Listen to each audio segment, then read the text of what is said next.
She was lying in the dirt, blood in her mouth, 2,000 miles from anyone who knew her name. Three men had just beaten her in broad daylight. A whole town watched. Nobody moved. Nobody spoke. She was about to close her eyes and let go when she heard hoofbeats. Not one horse. Three. And a voice she had never heard before said 5 words that would change everything. You'll stand with us. This is the story of how a broken woman and 3 mountain brothers built a family out of ashes and burned down every lie the world had ever told them about what they were worth. The dust of Elk Ridge ran red that August afternoon in 1873. Not from drought, not from the copper earth that gave these mountain roads their color. From blood. Wren Ashford's blood. They beat her in broad daylight while good people looked away. Their silence dressed up as caution.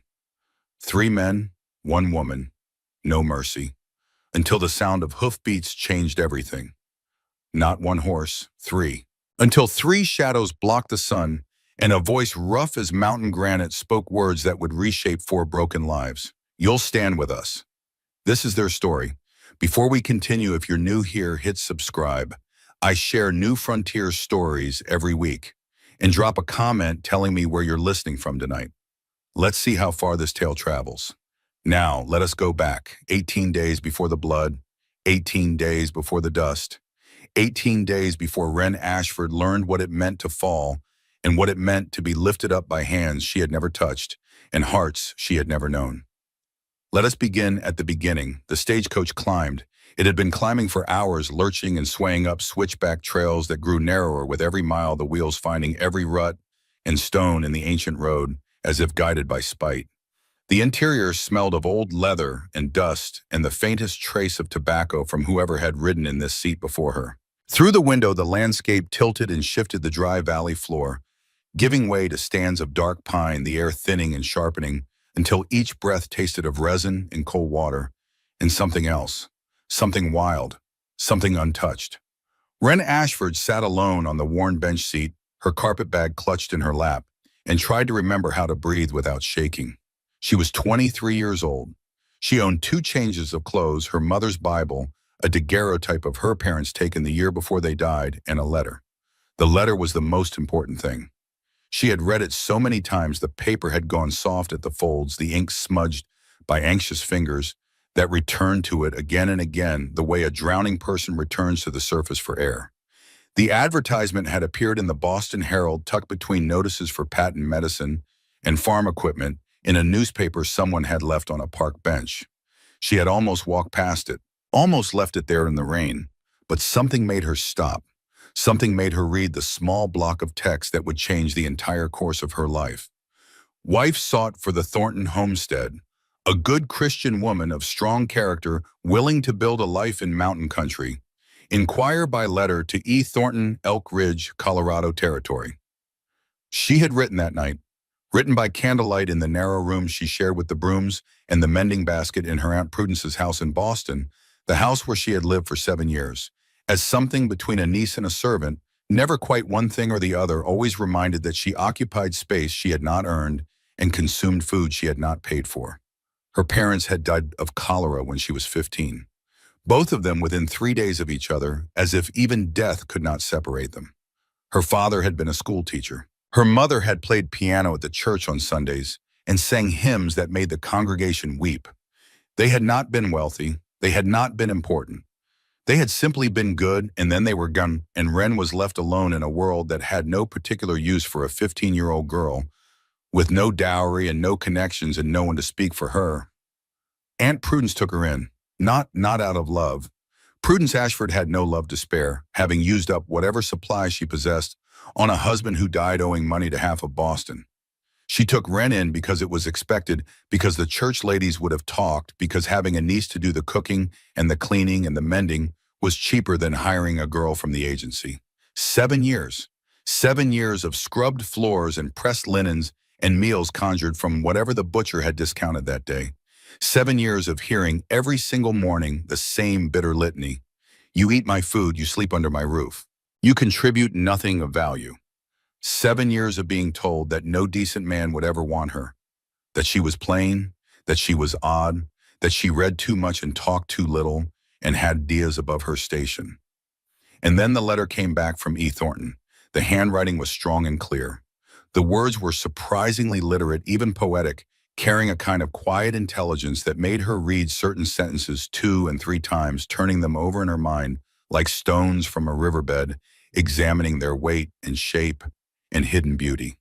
He wrote about mountains, about solitude, about the belief that true strength comes not from the absence of hardship, but from the refusal to be diminished by it. He wrote about loneliness without self-pity, about loss, without bitterness, about hope, as a practical necessity rather than a romantic indulgence. She fell in love with those letters before she ever fell in love with the man who wrote them, or rather, with the men. But she did not know that yet. She left Boston on a Tuesday morning. Aunt Prudence's parting words followed her down the street like stray dogs. "You'll be back within the month, mark my words. No man in his right mind would keep you."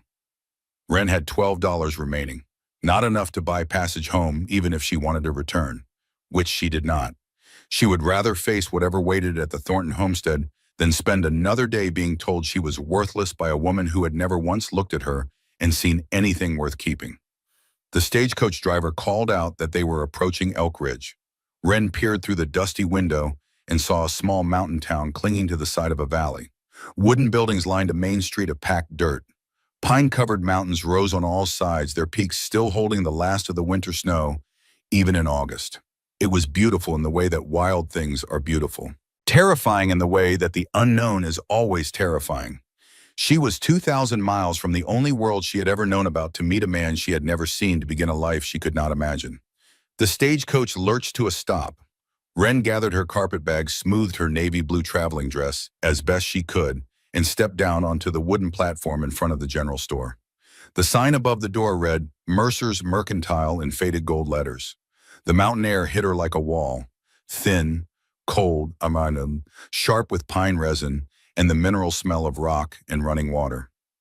So different from the heavy salt air of Boston that for a moment she felt dizzy, as if she had stepped not just off a stagecoach but off the edge of the world itself. She looked around for whoever was supposed to meet her.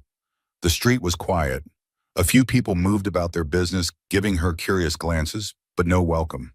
No smile, no wave, no man stepping forward with his hat in his hands and hope in his eyes.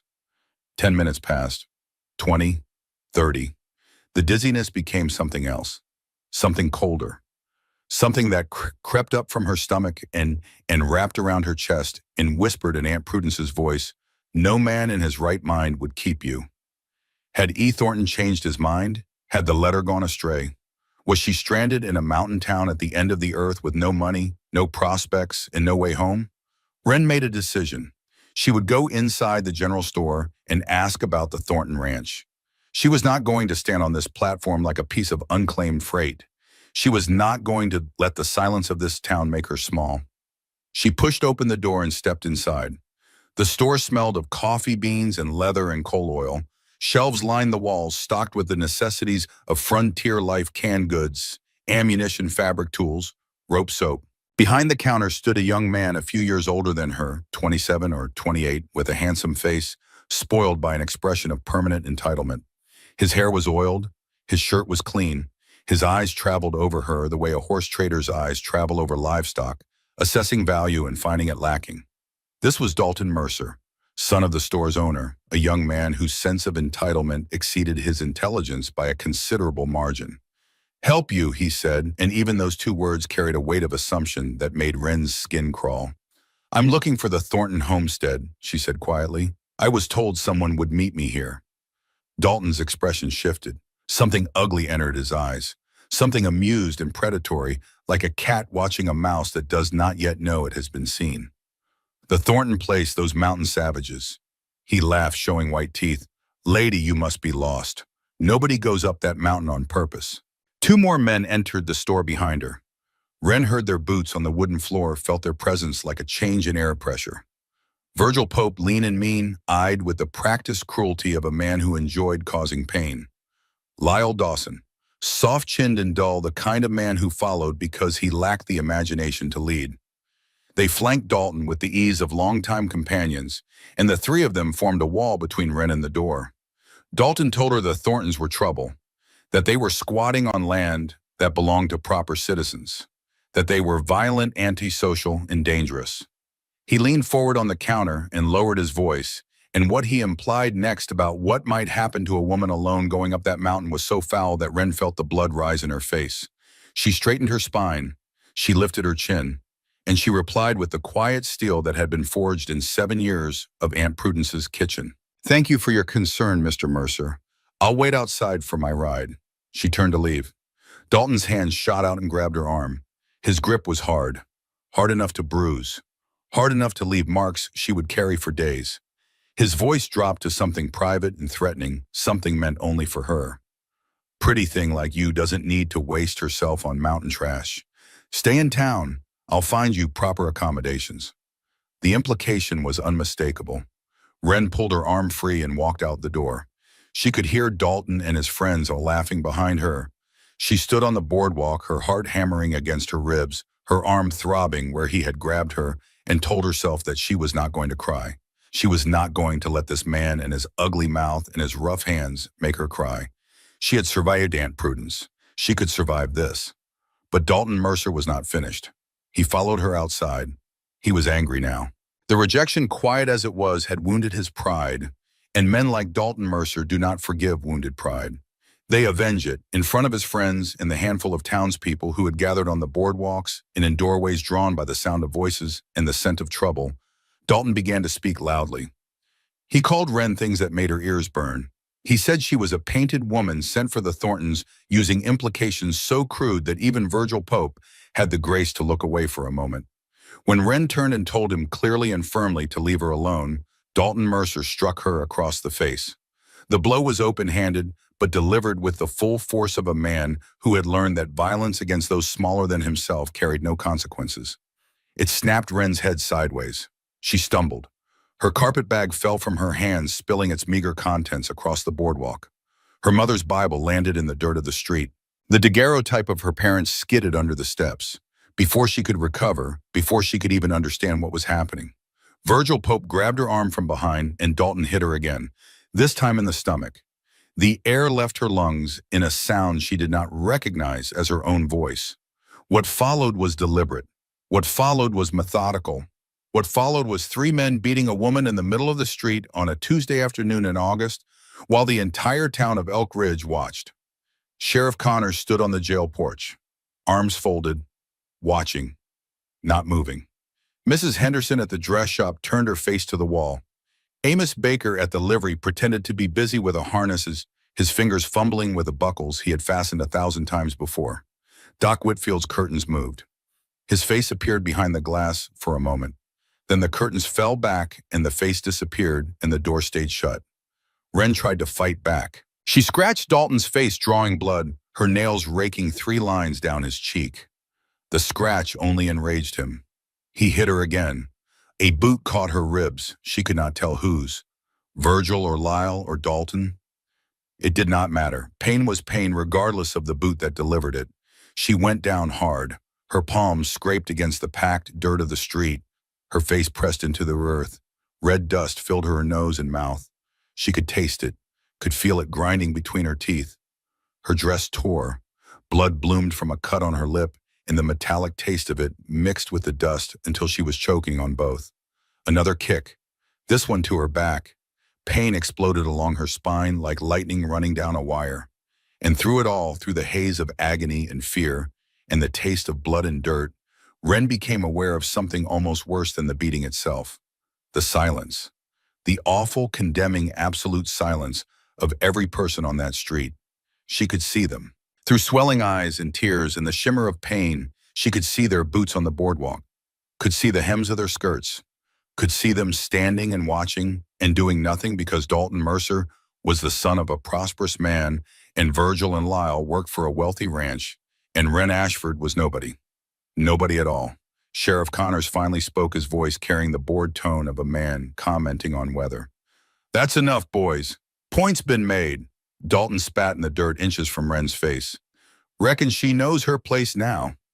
Then he walked away, laughing, his friends flanking him, their boots crunching on the boardwalk as they returned to the store like men returning from a morning's entertainment. The crowd dispersed. People went back to their business. The street emptied. Within moments, it was as if nothing had happened at all. Wren lay in the red Colorado dust and tried to move. Her right arm responded sluggishly. Her left didn't respond at all. Something was wrong. Something was broken inside her, not just bone, not just flesh, but something deeper, something more essential. It was hope. She realized it was hope that was finally cracking. She had held on to it for so long, through her parents' death, through 7 years of Aunt Prudence, through every slight and insult and cruel word in the hard gray city of Boston. She had told herself that if she just kept going, just held on, just endured one more day, things would get better. But things did not get better. Not for women like her. Not in places like this. Close your eyes, she thought. Close your eyes and let go. It'll be easier that way. The sun was making her dizzy, or maybe that was blood loss, or the concussion the doctor would later confirm. Her vision narrowed. Her consciousness began to slip away from the pain, from the humiliation, from the devastating knowledge that she had traveled 2,000 miles to die alone in the dirt of a town whose name she would never remember. Then she heard it, a sound so ordinary, so perfectly out of place that at first she thought she might be hallucinating. The steady, rhythmic clop of hooves on hard-packed earth. Not one horse, 3. The sound grew closer, stopped. She heard leather creaking saddles settling as their riders dismounted. 3 pairs of boots hitting the ground, moving toward her with purposeful strides. Quick, certain. The walk of men who knew exactly where they were going and what they intended to do when they got there. Good God. A man's voice, deep and rough, carrying an accent that suggested no particular region, but absolute authority. The words were breathed more than spoken, and in them, Wren heard 2 things simultaneously: shock and fury.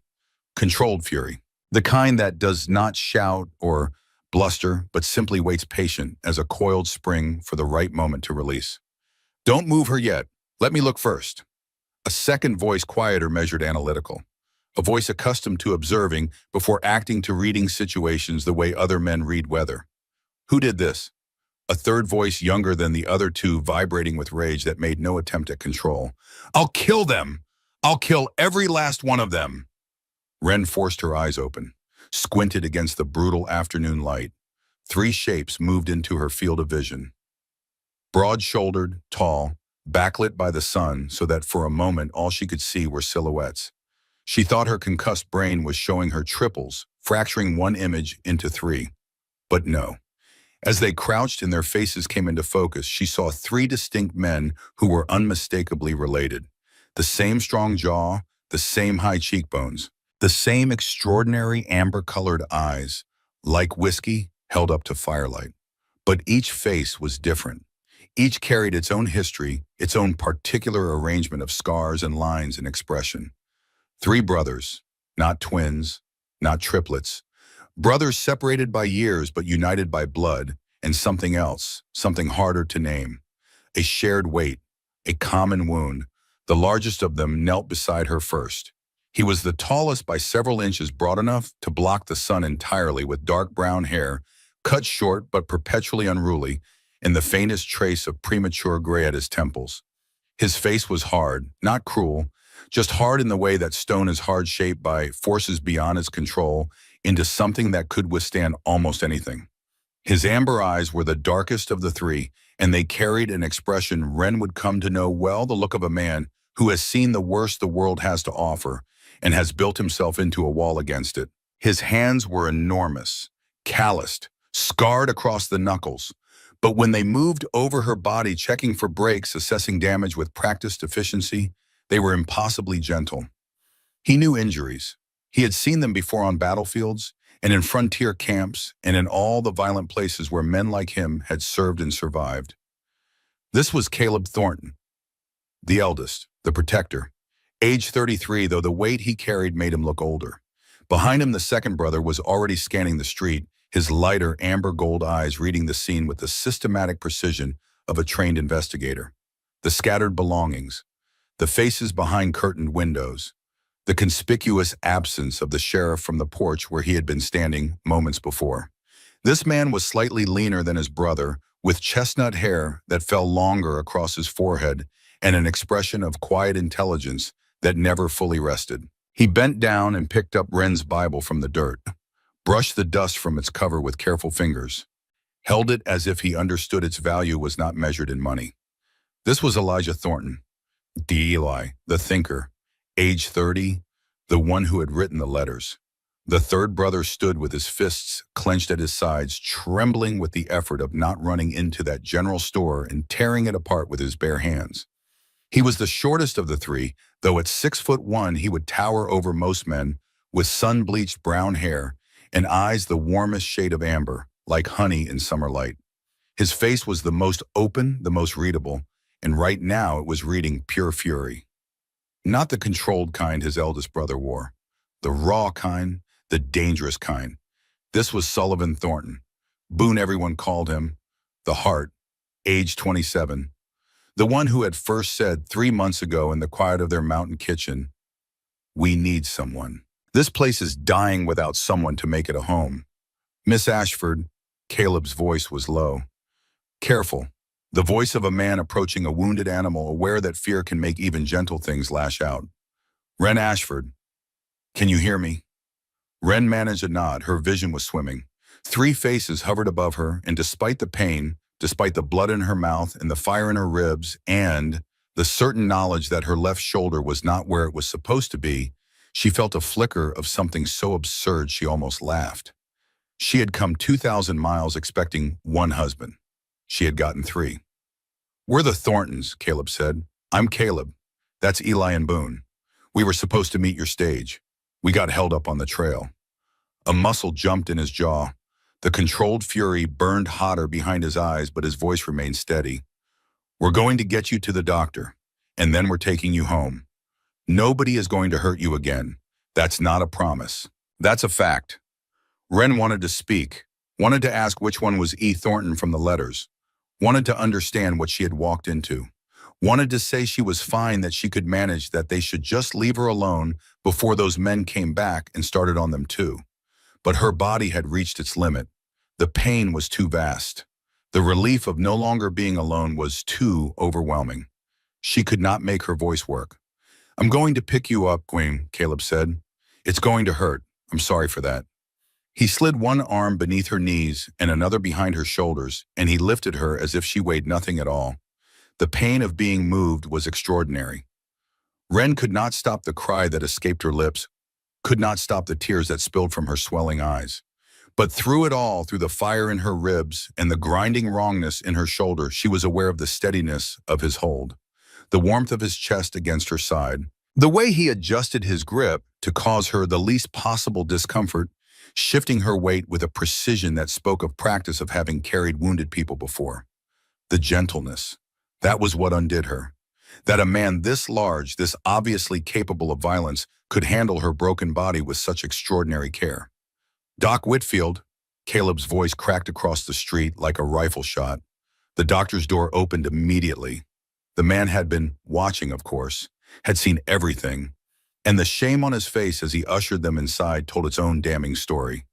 While the doctor worked the scene outside, became something the town of Elk Ridge would remember for a very long time. 3 brothers stood on the boardwalk in a line, a wall of muscle and controlled fury, and the unmistakable promise of violence held in reserve. Caleb in the center, his hand resting on his gun belt, his eyes scanning the street with the systematic vigilance of a man trained to hunt and survive in hostile territory. Eli to his left, leaning against the wall with his arms crossed, watching the faces in windows, with a slight knowing smile that was more unsettling than any open threat. Boone to his right, his feet planted wide, his fists still clenched, radiating protective fury like heat from a forge. Dalton Mercer made the mistake of stepping out of his store. Perhaps he thought his father's name would protect him. Perhaps he thought 3 strangers would not dare cause trouble in a town where the Mercer family held sway. Perhaps he simply did not understand what he was looking at. 3 men who had buried their parents and their 14-year-old sister in graves they dug with their own hands, and who had spent 5 years building themselves into something that would never be caught unprotected again. "Those mountain trash brothers bothering you, Sheriff?" Dalton called out, his voice carrying the forced bravado of a man who knows he is outmatched but cannot admit it. "That woman's a troublemaker. Was causing a scene in my store." Caleb turned, slowly, just turned, did nothing else. but the look in his amber eyes made Dalton take a step backward without intending to. "Say her name," Caleb said quietly. "The woman you beat. Say her name." Dalton could not. He did not know it, had not bothered to learn it. She was nobody to him, a thing to be used and discarded. "She's nobody, just some—" He did not finish. Boone moved, fast, explosive. One moment he was standing beside his brothers, and the next he had Dalton Mercer pinned against the wall of his own store, his forearm across the man's throat, his feet barely touching the ground. The transformation was so sudden, so violent, that the air seemed to crack around it. Virgil Pope and Lyle Dawson reached for their weapons, but Eli had already drawn his revolver, and the sound of the hammer being pulled back froze them where they stood. Eli did not raise his voice, did not need to. The click of that hammer said everything that needed saying. "She's ours," Boone said, his voice low and dangerous and vibrating with the effort of not closing his arm tighter. "She came here for us because we asked her to come, and you put your hands on her." His amber eyes burned. "Give me one reason not to break every bone in your body." "Boone," Caleb's voice was firm but unhurried. He let the moment stretch. Let Dalton feel the full weight of terror. Let the man understand in his bones what he had invited by raising his hand to a woman under Thornton protection. Then just when the moment seemed about to tip over into something irreversible, "Boone, not like this." Boone held Dalton for 3 more seconds. 3 seconds in which the only sound was Dalton Mercer's ragged breathing and the distant, indifferent call of a mountain jay. Then he opened his arm and stepped back. Dalton slid down the wall, gasping, his face the color of raw flour. "We're taking Miss Ashford home," Caleb announced. Not to Dalton, not to the sheriff, to the street, to every face hidden behind every curtain and every door. His voice carried the weight of absolute authority and the clarity of a church bell. "If anyone in this town touches her again, they will answer to all 3 of us. That is not a threat. It is the last warning you will ever receive." The silence that followed was different from the silence during the beating. That silence had been cowardice. This silence was fear, and everyone on that street understood the difference. The journey up the mountain took 3 hours. Eli rigged a travois behind his horse, a careful arrangement of blankets and wooden poles that would carry Wren more gently than any wagon over the rough mountain trail. The brothers moved with a coordination that required no words, each handling his task with the automatic efficiency of men who had worked together so long. They shared a kind of language beyond speech. Caleb carried Wren to the travois and settled her with infinite care. Boone scouted ahead on his horse, reading the trail for hazards. Eli managed the travoising animal, adjusting the angle at every rough patch to minimize the jarring. Caleb rode rear guard, his rifle across his saddle, his eyes never once stopping their sweep of the tree line behind them. Through half-closed eyes drifting in and out of consciousness, Wren watched them. Watched the way Boone raised his hand to signal a turn in the trail ahead. The way Eli adjusted the travois without being told. The way Caleb's head moved in a constant, unhurried arc, scanning left to right and back again, the instinctive vigilance of a phone who had learned the hard way what happened when you stop watching. The landscape changed as they climbed. The dry, dusty valley gave way to pine forests so dark and dense they seemed to hold their own weather. Streams crossed the trail, clear and fast and cold enough to make the horses step carefully. Wildflower meadows opened between the trees, blazing with color even in late August. The air grew cooler and cleaner, with every 100 feet of elevation tasting of pine sap and snow melt, and something ancient and untouched. Despite the pain, despite everything, Wren felt the beauty of it seep into her bones. This was nothing like Boston, nothing like anywhere she had been. It was wooled and vast and indifferent to human suffering, and there was a strange comfort in that indifference. The mountains did not care about Dalton Mercer or Aunt Prudence or the opinions of people who watched a woman get beaten and turned away. The mountains simply were, and there was something in their permanence, their unconcerned majesty, that made Wren's small human problems feel, if not smaller, at least survivable. The ranch appeared in the late afternoon light, sitting in a protected valley between two gentle rises of land. A large log cabin with a covered porch that wrapped around two sides. A solid barn with good timber walls and a roof that looked recently patched. Corrals with horses that raised their heads as they approached, ears pricked forward with curiosity. a series of outbuildings in various states of repair. It was beautiful, and it was a fortress. Wren noticed the details even through her pain.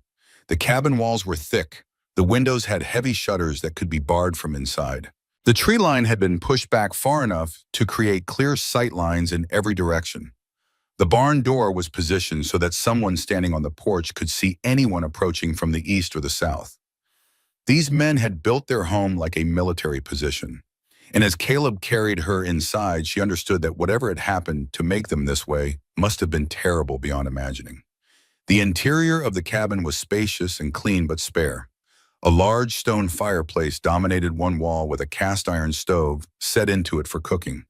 A long table of rough-hewn timber stood in the center, surrounded by 4 sturdy chairs. The kitchen area was well-equipped and efficiently organized. Everything was functional. Everything was maintained. And nothing was warm. This was a space occupied by men who knew how to keep things in order, but had forgotten how to make them feel like home. The difference between maintained and loved is invisible to the eye, but unmistakable to the heart, and Wren felt it the moment she crossed the threshold. She noticed small things that told stories about each brother. Books stacked beside one chair, philosophy, poetry, a battered Shakespeare with a cracked spine. These were Eli's. A half-carved wooden horse sat on a workbench near the window. The grain of the wood caught mid-stroke, beautiful and delicate. This was Boone's work. And beside Caleb's place near the fire, there was nothing personal at all. Just emptiness. Just a chair and a hook for his hat and a vast, deliberate absence of anything that might reveal the man who sat there. They settled her in a bedroom that had clearly been prepared. Not hastily, with care. The bed had clean linens. A washstand held a basin and a small mirror. Hooks were mounted on the wall for hanging clothes. Curtains hung at the window, and someone had chosen fabric that complemented the golden mountain light that came through the glass. Someone had carved small hooks in the shape of pine cones into the wall. Someone else had chosen fabric for the curtains, and someone had installed a lock on the inside of the door. "So you feel safe," Caleb said gruffly when she noticed. "Your room, your space. Nobody enters without your say-so."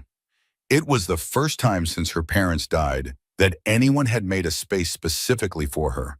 A space that was hers. A space with a lock. A space where someone had carved pine cone hooks because they thought she might like them. Wren's eyes filled with tears. She tried to stop them. Could not. "Thank you," she whispered. Caleb just nodded and left, closing the door quietly behind him. The lock was on her side. The choice was hers. Through the thin walls at night, Wren lay in bed with her ribs wrapped and her shoulder bandaged and her body a single continuous bruise, and she listened to the brothers talk in the main room. She could not make out every word, but she could hear the tones. The music of 3 voices she was learning to distinguish. Boone's anger, hot and urgent. "They beat her, Caleb. They beat a woman in the street. A woman who came here because of us. Because we asked her to come. That makes it our fault. That makes it our responsibility." Eli's measured calm costing him more than he showed. "Going back now accomplishes nothing except getting one or all of us arrested or shot. Mercer's father owns half that town. The sheriff is in their pocket. We need to think, not react." And then Caleb's voice last and quietest, with the finality of a gavel falling. "She's under our roof now, under our protection. Whatever happened in that town does not follow her here. Nobody touches her again. Nobody." A pause. "And when she's healed, when she's strong, when she decides of her own free will whether she wants to stay or go, then we deal with Mercer. Not before. She comes first. Everything else comes second." Wren lay in the dark in this room these strangers had prepared for her, with a lock they had installed for her safety and curtains someone had chosen to catch the light, and felt something stir in the wreckage of her chest. Not love. Not yet. Something smaller and more fragile and infinitely more precious. The startled, tentative recognition that she might have found a place where her well-being actually mattered to someone. The next morning she woke to the smell of coffee and bacon and eggs. Her body screamed when she moved. Every breath was a knife, but she got up. She made her way to the main room. All 3 brothers were there, seated at the table, waiting for her. This was unusual, she would learn. Normally, at least one of them was already outside working before dawn. They had waited. What followed was the conversation that changed everything. Caleb sat at the head of the table, his expression closed and watchful. Eli was across from the chair they had left for her, his lighter eyes studying her with open curiosity and what might have been admiration. Boone had placed a plate of food in front of her seat, a generous portion of eggs and bacon and biscuits, and he sat beside her with his earlier fury channeled into something fierce and tender and protective. Eat first, Boone said, questions after. Wren ate. The food was simple but good, and she realized she could not remember the last proper meal she had consumed. Everything tasted like survival, like the first warm thing after a long cold night. Then Eli cleared his throat and began to explain. He was E. Thornton. He was the one who had written the letters. He was the one who had placed the advertisement. And he admitted with genuine regret in his quiet voice that the advertisement had been deliberately vague. I should have been honest from the start, Eli said. The truth is, Miss Ashford, this homestead belongs to all three of us. Our parents left it to us jointly. We work it together, live here together. We didn't advertise for a wife for one of us. He searched for words. We advertised for a partner, Caleb cut in his voice flat and direct. Someone to share the homestead. Cook. Keep house. Help build something here. We weren't looking for... He stopped, his jaw tightened. What my brother is trying to say, Boone jumped in, his voice warm where Caleb's was cold, is that we're not expecting anything you don't want to give. We're not asking you to be a wife to all of us, or any of us if you don't want. We just... He looked at his brothers helplessly. We needed someone, Eli finished quietly. This place was dying without a woman's hand. Without someone to make it a home instead of just a place where three men sleep and eat and work and try not to think about what they've lost. Wren absorbed this. She had 1,000 questions, 1,000 fears. But looking at these three men, these enormous, scarred, battle-hardened men, who were stumbling over their words like boys at a church social, unable to articulate what amounted to loneliness and grief and the desperate human need to not be alone, she felt something unexpected bloom in her chest. Compassion. And beneath that recognition, the recognition of one broken thing seeing three others. I'll stay, Wren said. The relief in the room was palpable. Boone exhaled. Eli's slight smile deepened. Even Caleb's jaw unclenched just barely. But I have conditions. This surprised all three of them. Wren laid out her terms with the precision of someone who had learned that clarity is the only defense the powerless have. She would stay and work. She would be treated as an equal, not a servant. Her room was her room with the lock, with her autonomy, with her privacy. She would not be shared. If romantic feelings developed, she would make her own choices in her own time. And she wanted to understand why this homestead was fortified like a military position. Why three clearly capable men seemed to be living as though they expected an attack at any moment. Fair, Eli said immediately. More than fair, Boone added. Caleb just nodded, but Wren noticed something shift in his expression. Something ease, as if a verdict he had been dreading had come back in his favor. The days that followed took shape around rhythms as old as the mountains themselves. Wren healed slowly, her body demanding rest, while her mind demanded purpose. She could not simply lie in bed.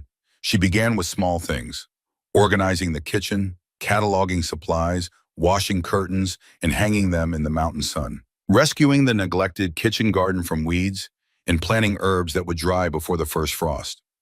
Each brother revealed himself through actions rather than words. Caleb was up before dawn and often gone before Wren woke.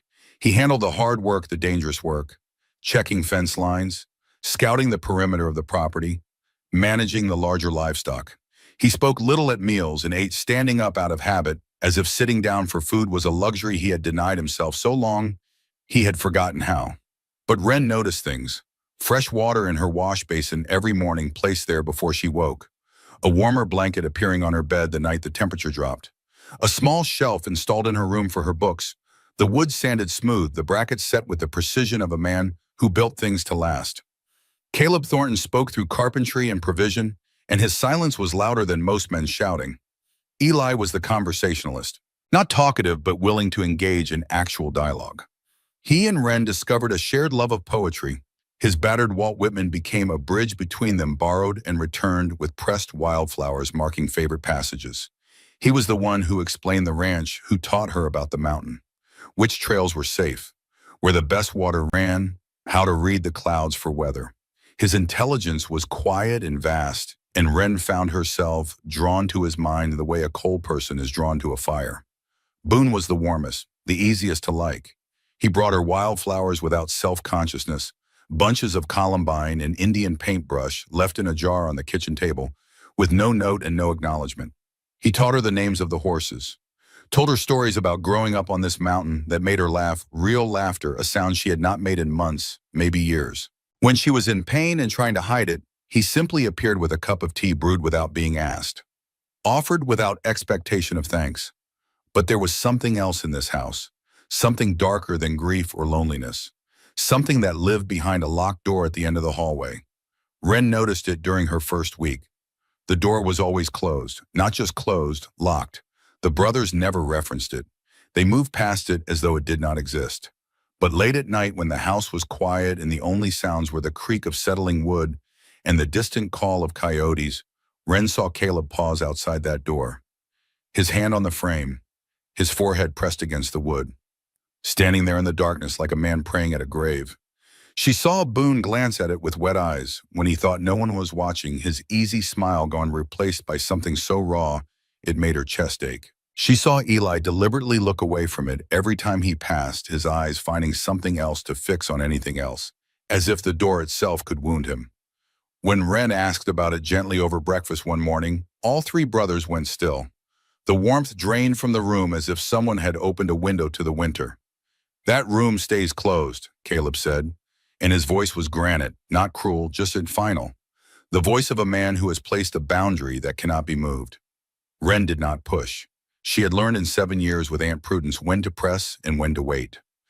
Behind that locked door lay something these three men could not bear to face and could not bear to forget. The key to understanding them, to understanding this fortress on the mountain, and the shadows behind their eyes lay in whatever that room contained. She would wait. She was good at waiting. 7 years of waiting had taught her that patience is not passive. It is simply strength that has learned when to be still. One night, 2 weeks after her arrival, Wren was awakened by sounds from Caleb's room. Not shouting, something worse. A low, agonized moaning, the sound of a man fighting demons that only visited in sleep.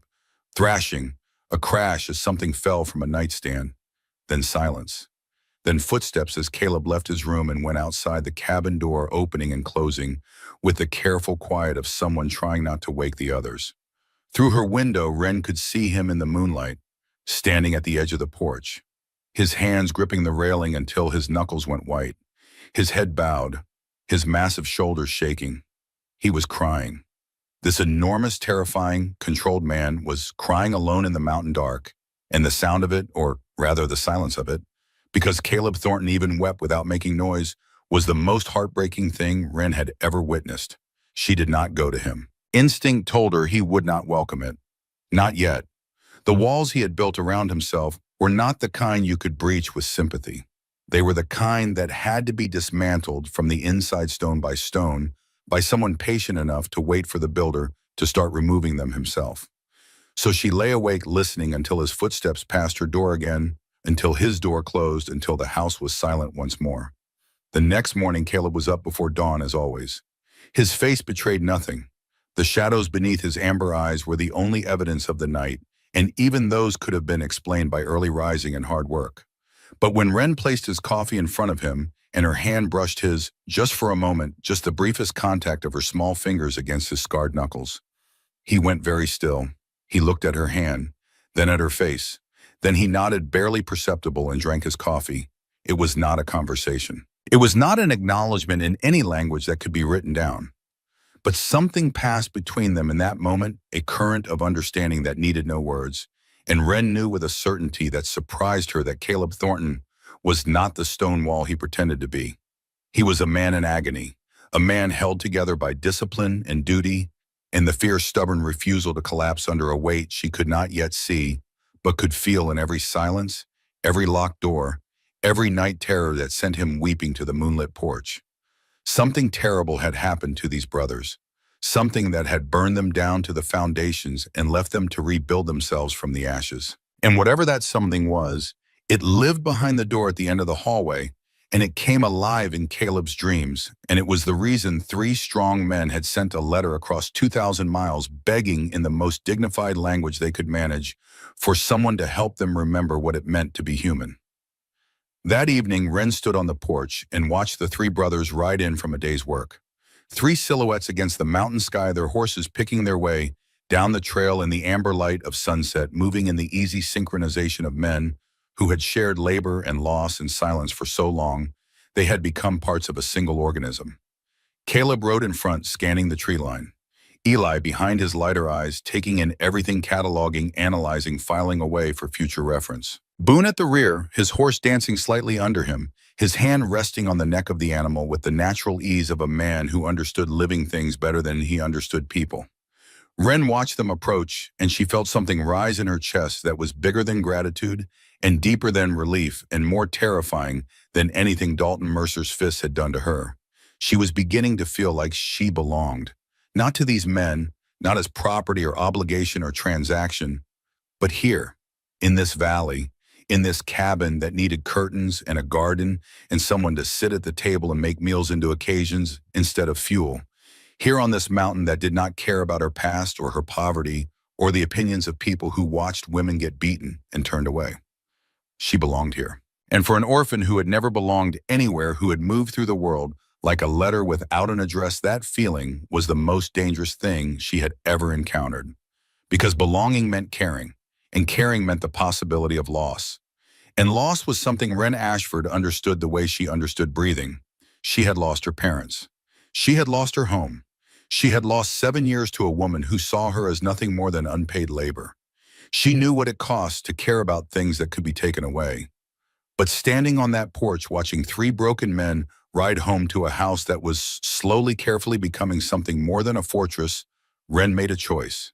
She would stay. She would care. She would risk the loss. Because the alternative, the life of never caring, never belonging, never risking her heart on anything or anyone, was not really living at all. It was just surviving, and Wren Ashford was tired of surviving. She wanted to live. The sun dropped behind the peaks. The shadows lengthened across the valley. The three brothers reached the barn, dismounted, and began the evening routine of tending their horses and storing their gear. And Wren went inside to start dinner, setting 4 places at the table because 4 was the right number.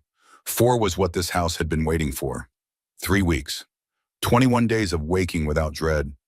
Of coffee brewed before dawn by hands that were not her own. Of sunlight through curtains that smelled of mountain air instead of Aunt Prudence's coal smoke and bitterness. Of 4 chairs at a table where 4 people sat and ate and talked about small things, fences and weather, and the particular stubbornness of a horse that refused to be shod, and in the talking, made those small things feel like the most important things in the world. 21 days of healing. Wren's bruises faded through their spectrum, purple to green, to yellow, to the pale ghost of memory. Her ribs stopped screaming with every breath and settled into a dull ache that was bearable and then barely noticeable. Her shoulder, which Doc Whitfield had reset with an apology and a shot of whiskey, regained its range of motion, one painful degree at a time. The cuts closed. The swelling went down. Her face in the small mirror above the washstand began to look like her face again. But the healing that mattered most was not happening in her body. It was happening in the house. Wren had transformed the cabin, not through grand gestures, through the accumulation of small, persistent acts of care that are the real architecture of a home. Curtains washed and rehung so they caught the morning light. The kitchen garden rescued from a season of neglect. The soil turned and amended tomato plants staked and tied beans climbing strings she had strung between posts Boone had driven into the ground without being asked.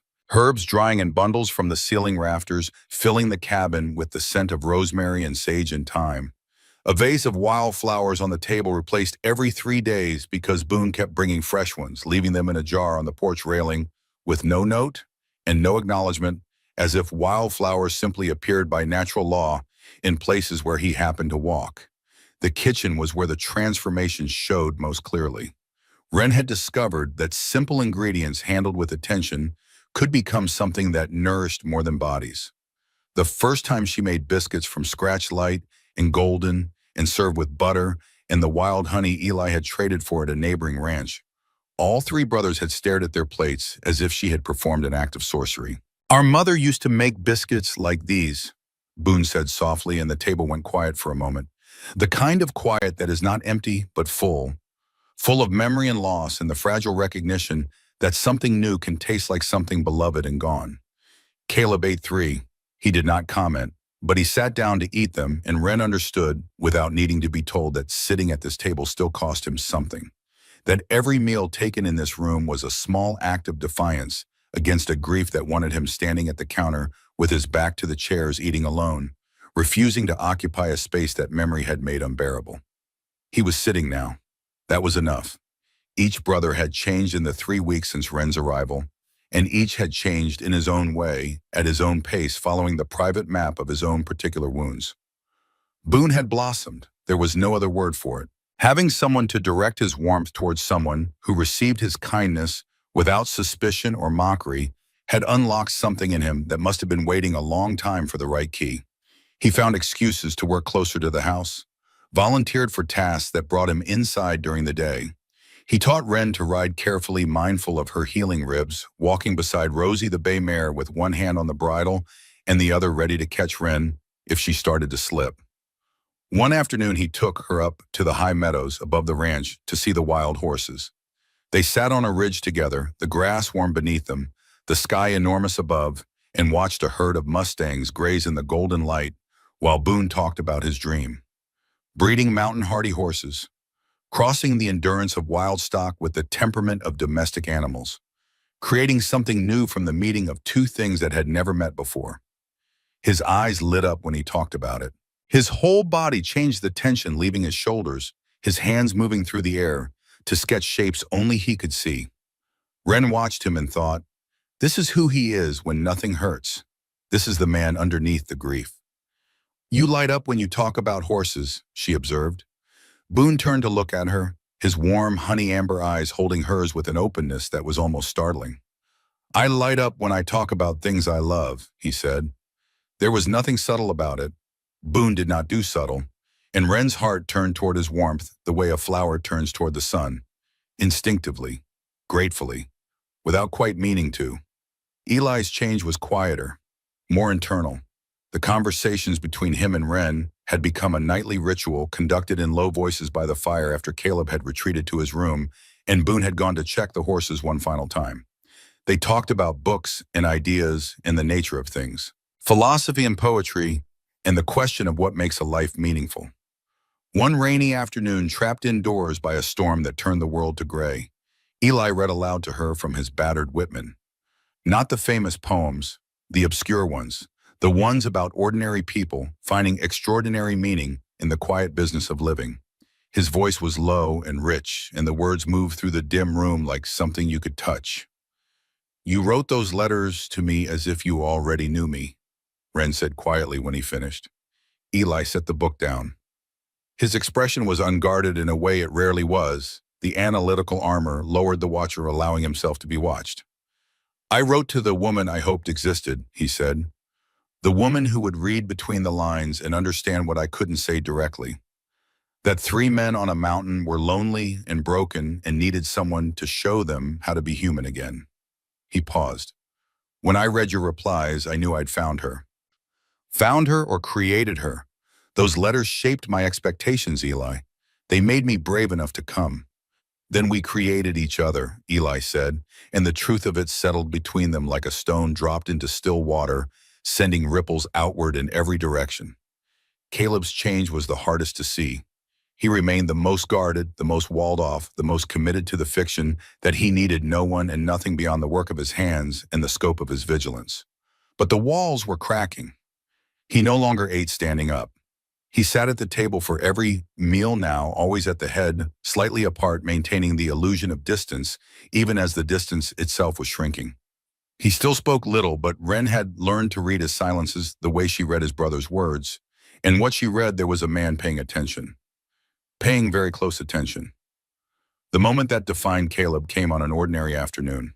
Wren was hanging laundry in the side yard when she found him sitting on the chopping block, his head in his hands, utterly still. Not asleep, not resting. frozen in a posture of such absolute grief that the air around him seemed to darken. She approached carefully. A man like Caleb, startled from pain, could react in ways he would regret. "Bad day?" she asked gently. He looked up. His amber eyes were red-rimmed, raw. "Elle's birthday," he said, and his voice sounded like a road that had been traveled too hard for too long. "She would have been 19 today." Wren sat beside him on the chopping block. She did not offer platitudes, did not say it would get better or that time heals or any of the well-meaning lies people tell the grieving because they cannot bear the weight of someone else's sorrow. She just sat, her shoulder touching his massive arm, sharing the weight simply by being present.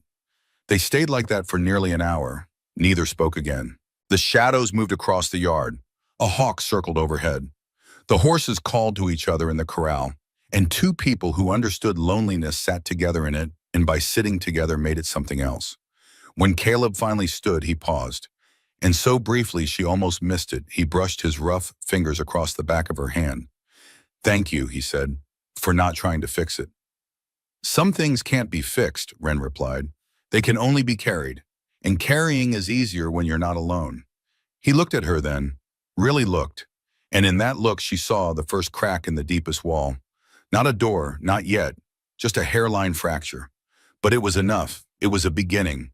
It was on the morning of the 22nd day, with all three brothers gone from the ranch for the first time since her arrival, that Wren found the truth. She was in the barn looking for a broom she had seen leaning against the back wall. The barn smelled of hay and leather and horse, the warm animal scent that Boone carried on his clothes and his skin. She moved through the dim interior, past saddles hung on racks and coils of rope and the ordered tools of ranch work, and found instead of a broom a wooden trunk pushed deep into a dark corner, half covered by old horse blankets. She should not have opened it. She knew that even as her hands reached for the iron clasp, this was not her property. This was not her business. Whatever the Thornton brothers had hidden away in this trunk, they had hidden it for a reason. But Wren Ashford had traveled 2,000 miles on the strength of a letter from a stranger, and she had not done that by being cautious. She opened the trunk. Inside, she found the remnants of a different life. A child's primer with Nell Thornton written in careful practiced letters on the flyleaf. The handwriting of a girl learning to shape her name, pressing too hard with the pencil, smudging the L, because left-handed children always smudge the L. A woman's apron, white cotton, scorched along one edge. The scorch mark was dark brown, almost black, and the fabric around it was stiff and brittle, damaged by heat so intense it had changed the nature of the cloth. A photograph, a family portrait in the stiff, formal style of the era. A man and a woman stood behind their children, both of them strong-jawed and clear-eyed. The man, with the broad shoulders and steady gaze she recognized in Caleb. The woman with a gentleness in her expression that she saw echoed in Boone. Behind them, four children, three boys, the eldest, nearly grown, the middle one, a lean and watchful adolescent, the youngest still carrying the softness of childhood in his face. And beside them a girl, small, maybe 4 or 5 in the photograph, dark-haired, clutching a cloth doll against her chest with both hands, the way children hold the things they love most tightly, as if the world might try to take them away. And at the bottom of the trunk, the doll itself. Wren lifted it out with hands that had begun to tremble. The doll was partially burned. Its cloth body was blackened on one side, the fabric charred and crumbling. One button eye was missing. The cotton hair, which had once been stitched in careful loops of brown yarn, was melted on the left side into a hard, dark mass. Someone had pulled this doll from a fire, or from the ashes after a fire. Someone had kept it for years, unable to throw it away, unable to look at it, hiding it in a trunk in the darkest corner of a barn where no one would see it, and no one would ask about it, and no one would make them explain what it meant. Wren held the burned doll in her lap and understood. Everything, all at once, the locked door, the night terrors, the fortress walls and the clear sight lines, and the way Caleb scanned the tree line as if expecting attack at any moment. The grief that saturated this house like smoke saturates wood, so deeply embedded, it had become part of the structure itself. Not one death, deaths, a family, parents and a sister, fire. She was sitting on the barn floor, the doll in her lap, tears streaming down her face when Boone found her. He stopped in the doorway. The afternoon light was behind him, turning him into a silhouette, and for a moment he did not move, did not speak, did not breathe. Then he saw what she was holding, and the sound he made was not a word. It was the sound of a wound reopening, the sound of scar tissue tearing along fault lines that had never fully healed. Nell, Boone whispered. She was 14. She still held that doll every night and when she slept, same as when she was little. She never outgrew it. She said it helped her feel safe.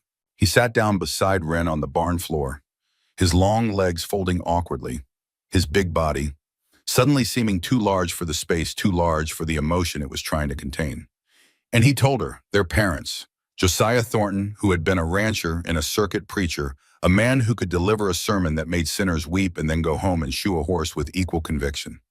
Ruth Thornton, who sang hymns that echoed off the mountains, whose voice was so pure that neighbors would ride for miles on Sunday mornings just to stand outside the cabin and listen. And Nell, their baby sister, sweet and shy and stubborn, in the quiet way that bookish children are stubborn. She wanted to be a school teacher when she grew up. She followed her brothers around like a duckling, always 3 steps behind, always watching, always learning. She was the gentlest person Boone had ever known. They were murdered 5 years ago. Eli arrived back into the ranch an hour later, saw Boone and Wren on the porch, saw the burned doll, and sat down heavily in the chair nearest the door. His face went blank in a way Wren was learning to recognize. Not emotionless, the opposite. So full of emotion that the only way to contain it was to show nothing at all. He filled in the facts with the analytical precision that was his armor against feeling. A man named Silas Crane, an outlaw who had built a criminal empire across 3 territories through intelligence and ruthlessness and the strategic elimination of anyone who opposed him. Not a brute, a businessman. The worst kind.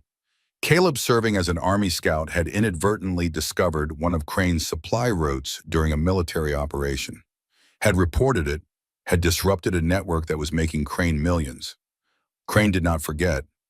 Crane did not forgive. He sent men to the Thornton Ranch while the brothers were away.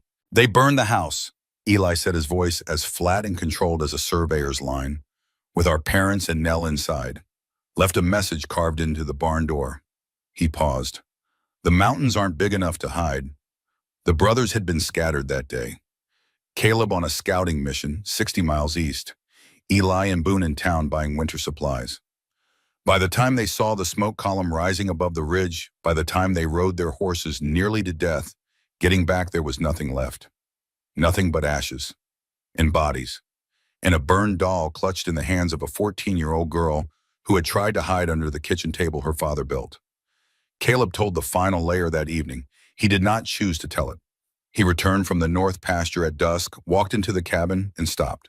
Wren had placed the burned doll on the mantelpiece above the fireplace. She had set it there gently, carefully, giving Nell's memory a place of honor instead of banishment in a dark trunk. She had cleaned the soot from its remaining button eye and smoothed the unburned side of its hair.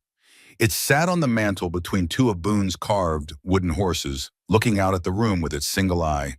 And it was the most heartbreaking thing in the house.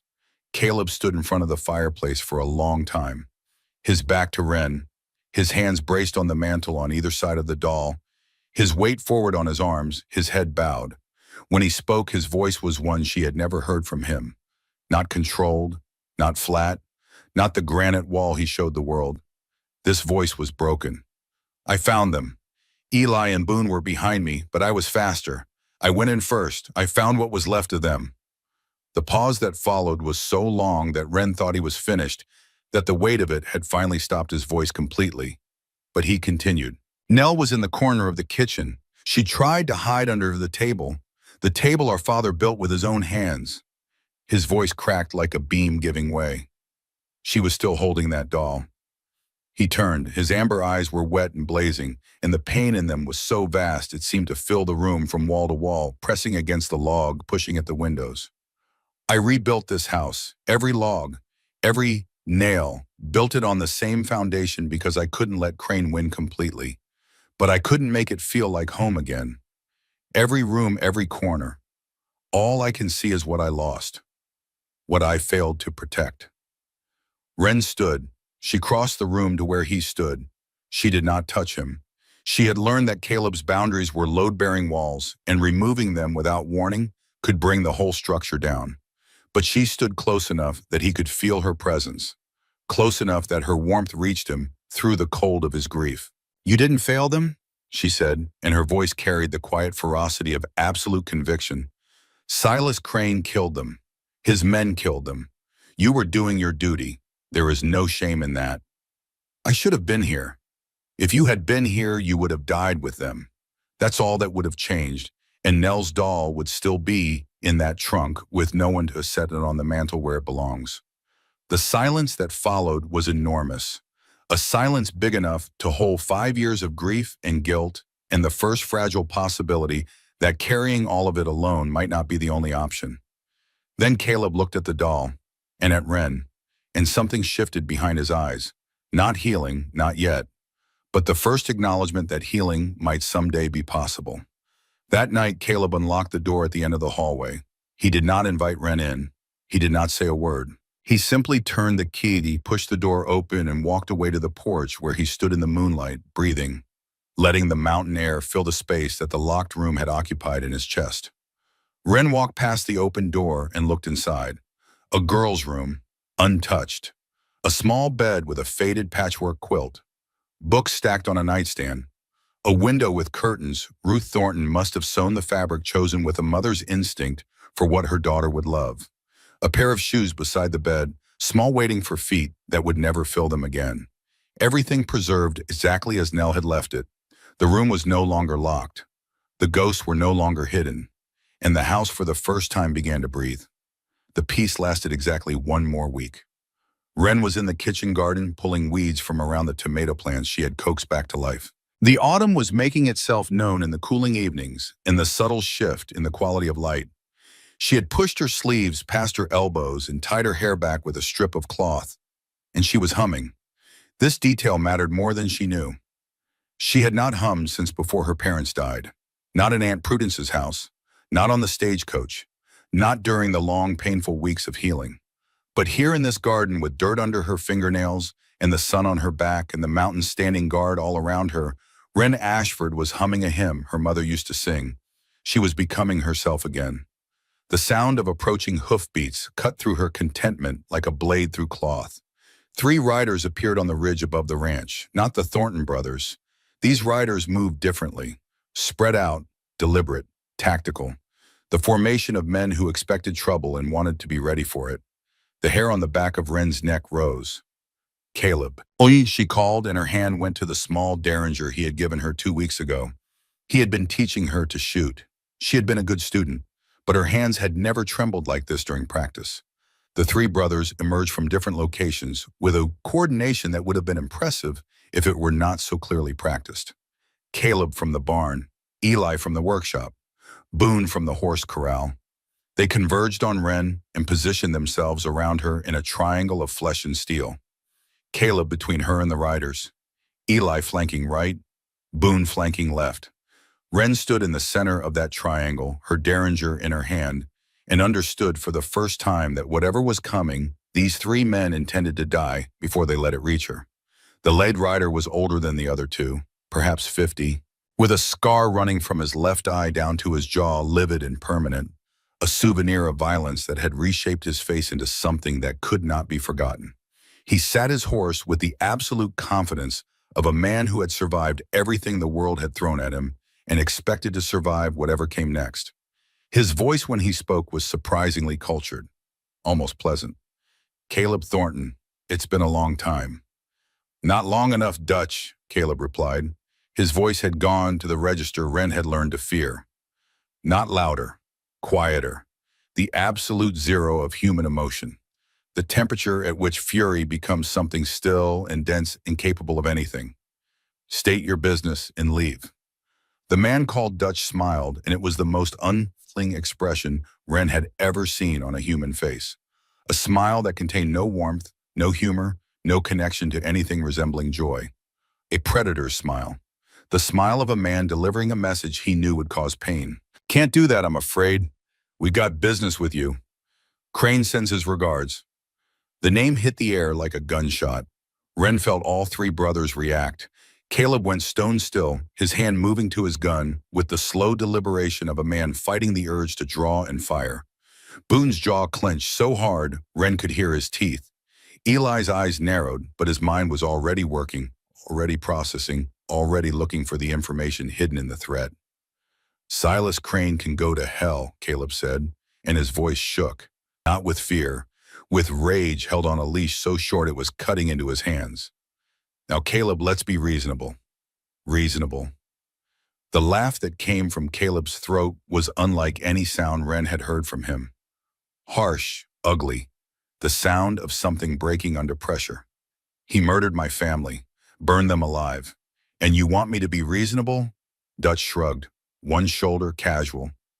The shrug of a man discussing a minor inconvenience. That was business. Nothing personal. You were getting too close. Crane had to send a message. Wren saw Caleb take a step forward and saw the two younger riders tense their hands, moving to their weapons. She saw the muscles in Caleb's back go rigid. She saw his hand close around the butt of his revolver. Crane wants to talk, Dutch continued, his voice never losing its pleasant tone. He's got a new proposition. Willing to let bygones be bygones if you cooperate with a new venture.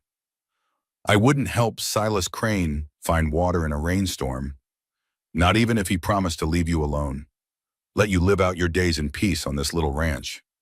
Dutch's eyes slid toward the house, toward Wren, and the cold calculation in that glance made her blood freeze. You've got yourself a woman now, I hear. Pretty little thing from back east. Sure would be a shame if something happened to her. The change in Caleb was instantaneous. His gun was in his hand before Wren saw him draw it. The barrel was pointed at Dutch's chest. His eyes were death itself.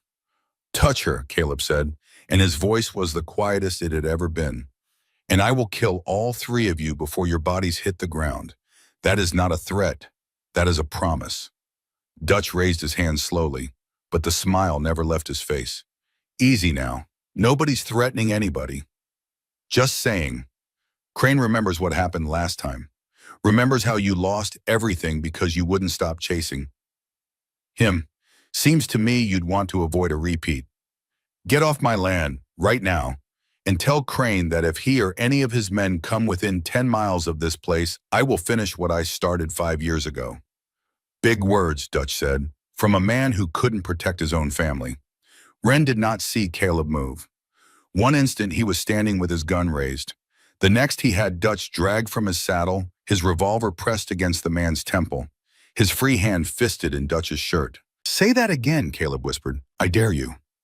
The two younger riders had their guns drawn, pointed at Caleb. Nobody was moving. Nobody was breathing. Wren's own derringer was up and aimed, though she was not certain she could hit anything at this distance. But she would try. If those men shot Caleb, she would try. Point made, Dutch said, his composure cracking for the first time. Let me up and we'll go. Caleb held him for one more heartbeat. 2. Wren could see the war behind his eyes, the desire to pull the trigger, the need for this man's blood to pay for the blood already spilled. Then he released Dutch and stepped back. His gun stayed trained on the man's chest. Dutch mounted his horse. His two companions kept their weapons drawn until they were clear. Then they turned and rode east, on dust rising in their wake. It was Eli who spoke first after the riders had crested the ridge and disappeared. Dalton Mercer, he said, and his voice was the coldest Wren had ever heard it. Every trace of warmth and humor stripped away, leaving only the razor edge of intelligence applied to a problem that demanded solving. What about him? Boone asked, his fists still clenched, his body still vibrating. Dutch knew about Wren, knew her name, knew she came from Boston, knew she arrived by stagecoach 3 weeks ago. Eli turned to face his brothers, and his amber gold eyes held the terrible clarity of a man who has just assembled a puzzle from pieces everyone else had missed. That's information only someone in Elk Ridge would know, someone who watched her arrive, someone who has reason to communicate with Silas Crane. The silence that followed was the silence of a detonation. The moment before the blast wave arrives, the moment when you understand what is about to happen but cannot yet feel its force. Mercer is Crane's informant, Eli continued. That's why his family has been trying to push us off this land. It was never about timber rights. It was about serving Crane's interests. The Mercers are his eyes and ears in Elk Ridge. Boone turned to Wren, and the look on his face was devastation layered on fury, layered on something deeper. The man who beat you, the man who hit you in the street, while, while the whole town watched. His voice broke. He's working for the man who killed our parents, who killed Nell. The connection was a web of poison. The local bully and the outlaw king were not separate evils. They were the same evil, the same system. Dalton Mercer's fists and Silas Crane's fire were connected by money and malice, and the casual cruelty of men who viewed other human beings as obstacles to be removed. Then we deal with both, Caleb said, and his calm was the most frightening thing of all. They spent the next 5 days preparing. Caleb handled the tactical work with the methodical intensity of the soldier he had been. He fortified the cabin, heavy furniture positioned as barricades behind windows, extra ammunition stored in every room, buckets of water placed strategically against fire, and the irony of that precaution was lost on no one. He walked the property perimeter daily, identifying sight lines and dead zones, marking defensive positions with notches on trees that only his eyes could read. One evening, Wren found him drawing a map of the ranch on a piece of tanned hide. His hand was steady, his lines precise, every contour of the land rendered from memory with the accuracy of a man who had memorized his world down to the individual stone. She watched him mark positions, where a sniper could hide, where horses could be concealed, where the escape routes ran. "You've been expecting this," she said, "since the day I rebuilt the house." He looked up from the map, and his amber eyes held hers with an intensity that made her breath catch. "I just didn't expect to have something worth fighting for when they came." Eli handled intelligence. He rode to neighboring ranches, the Colbys 10 miles east and the Petersons 15 miles north, gathering fragments that his analytical mind assembled into a picture. Unfamiliar riders on the old mining road, a stranger asking questions about Thornton Land and Red Bluff, a supply cache discovered near the creek crossing that had not been there a month ago. Crane's men had been scouting them for weeks. Boone handled the practical preparation that would save their lives. He saddled 4 horses every night and left them ready in the barn. He hid a cache of supplies in a cave 2 miles up the mountain: food, water, blankets, ammunition, medical supplies. Everything they would need if they had to run. He carved small wooden pegs and drove them into the trail at intervals so that even in total darkness, they could find the hidden path by touch alone. And Boone did one more thing that no one asked for and everyone needed. He maintained normalcy. He insisted they eat dinner together. He brought Wren flowers. He told jokes that fell flat and didn't care because the attempt at humor in the face of danger was itself a declaration of faith. One evening, he taught Wren a card game their mother Ruth used to play, and for 20 minutes, the 4 of them sat around the table, laughing and arguing about rules, and it was the most human any of them had felt in weeks.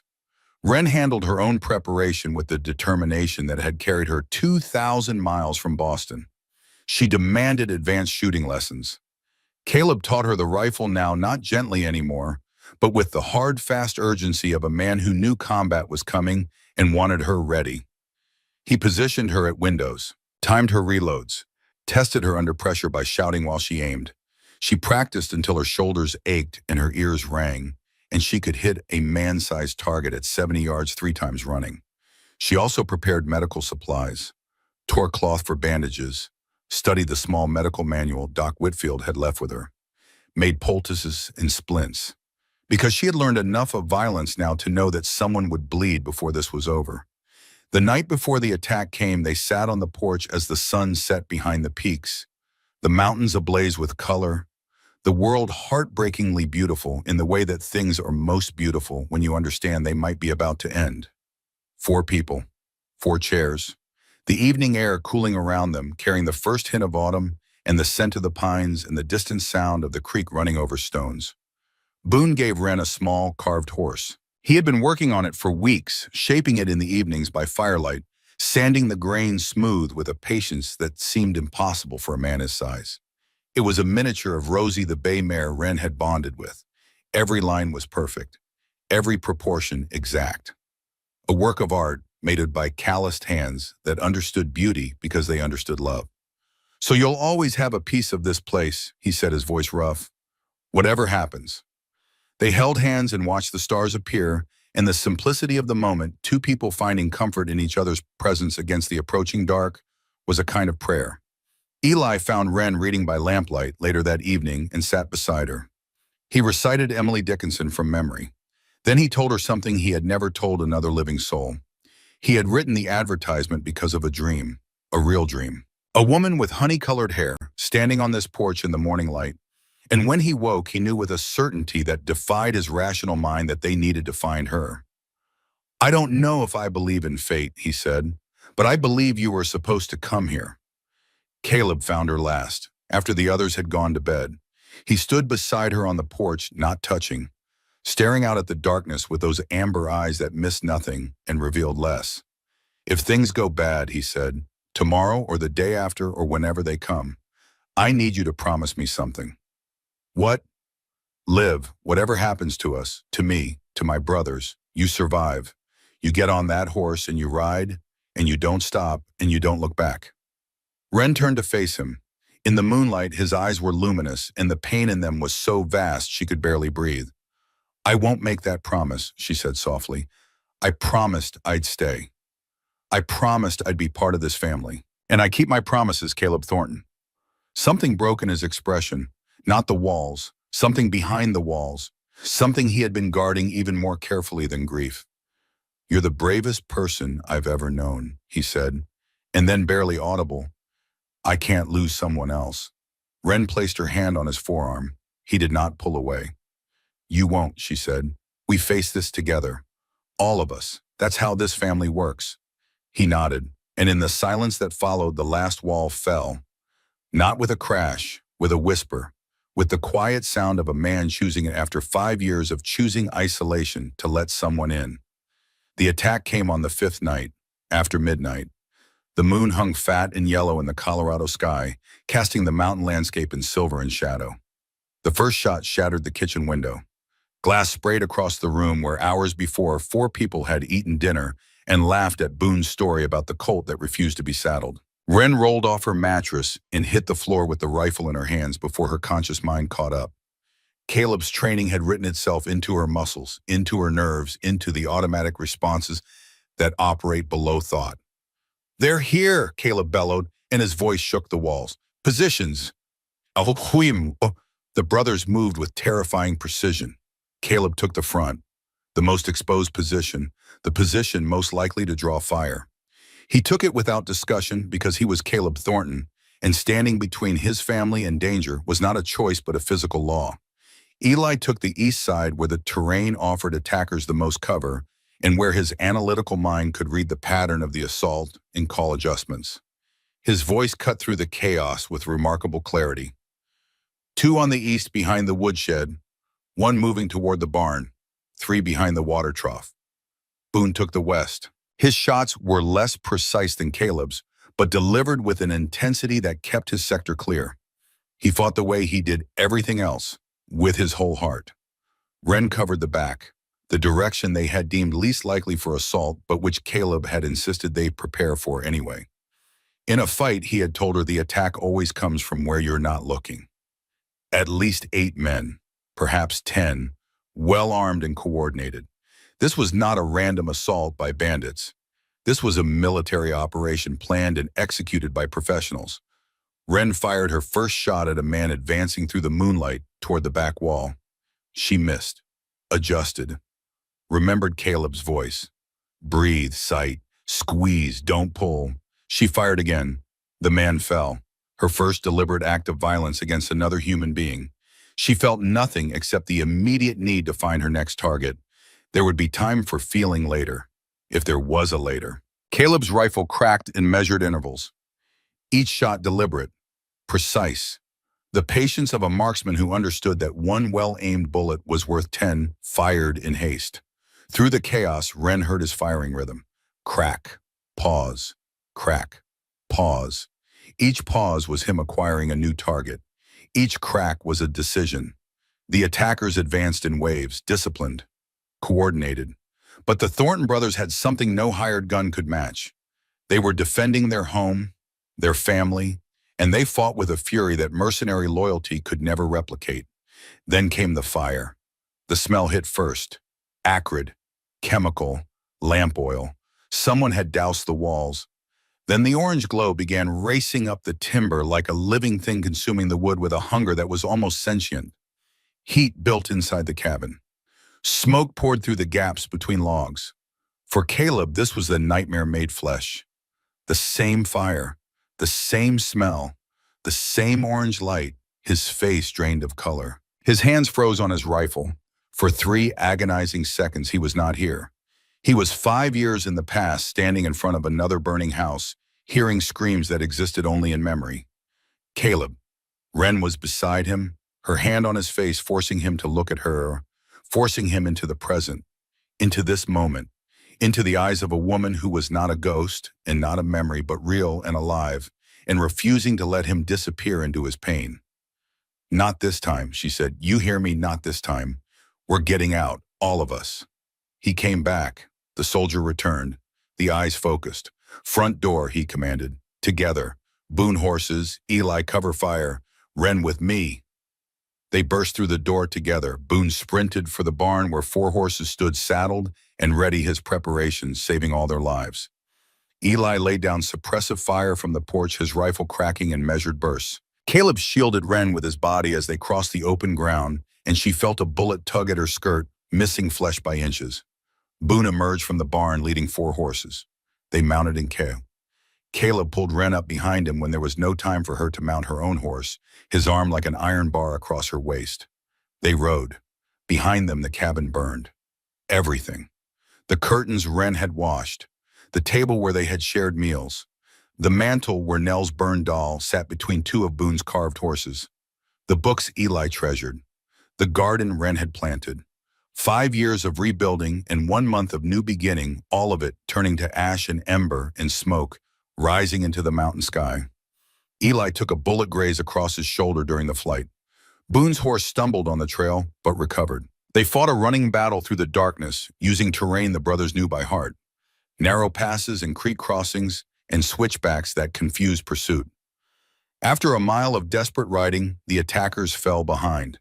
They pushed higher into the mountains until they reached the natural fortress of boulders Caleb had identified weeks before. They dismounted. Eli was bleeding. Boone was shaking with adrenaline. Caleb was white-lipped with controlled rage and the residual terror of a man who had just watched fire consume his home for the second time. Wren was physically unhurt, but her hands would not stop trembling. Behind them, visible against the dark mountain sky, the ranch burned, the glow pulsing like a heartbeat, like a wound that would not close. "We can't stay here," Wren said, pressing strips torn from her underskirt against Eli's shoulder, wound her voice steady despite the trembling in her hands. "We go to Red Bluff. We find the marshal. We do this the right way. With the law. With help." Caleb's jaw was set. His eyes burned with something beyond anger. Something that wanted blood. Something that wanted Silas Crane dead at his feet. "The law failed us before," he said. "Then we make it work this time. But we do it together, not with you riding off alone to die in a canyon." The argument hung in the cold mountain air. Revenge or justice? Blood or law? Wren looked at each of them. Boone, who had built a fire small enough to hide, whose hands were still gentle, even now as he checked the horses. Eli, pale from blood loss, but already thinking, already planning his mind, reaching ahead to the moves that would be required. Caleb standing guard with his rifle against his shoulders, scanning the darkness with those amber eyes, the man who had carried the weight of his family's death for 5 years and was now carrying the weight of their survival. "You'll stand with us," Caleb had said on that first day in Elk Ridge, standing over a broken woman in the dust, speaking words he had meant as a statement of protection. Now huddled in the rocks with the glow of their burning home behind them and the unknown ahead, Wren understood that the promise went both ways. She would stand with them, all 3 of them, through whatever came next, because what remained when the house was gone and the walls were down and there was nothing left but 4 people, and the mountain dark was not property or shelter or the illusion of safety. What remained was them, and that was enough to build on. Dawn came slowly to the mountains, the way truth comes slowly to men who have spent years hiding from it. The first gray light found 4 people on a rocky shelf halfway up a peak that had no name huddled against stone, that was older than memory, older than grief, older than the particular human pain that had driven them to its shelter. Below them, invisible now in the pre-dawn dark, the trail they had ridden in desperate flight wound down toward a valley where their home was still burning. The smoke was visible, even from this height, a dark column rising against the lightning sky, and Wren watched Caleb watch it with the expression of a man witnessing a funeral he had already attended once before. Eli's shoulder wound had stopped bleeding during the night, but his face was the color of candle wax and his breathing was shallow. Boone had built a fire so small it was barely more than a handful of embers, just enough to warm water for cleaning the wound, and he sat beside his brother with one hand on Eli's good shoulder, steadying him with touch the way he steadied nervous horses. They were alive. They were together. And they had almost nothing else. "We move at first light," Caleb said. His voice was hoarse from the smoke and the shouting and the long silent hours of standing guard while his family slept. "There's a route through the high country, game trails and creek beds. No maps. Crane's men won't know it." "How far to Red Bluff?" Wren asked. 2 days if we push. Eli can't push."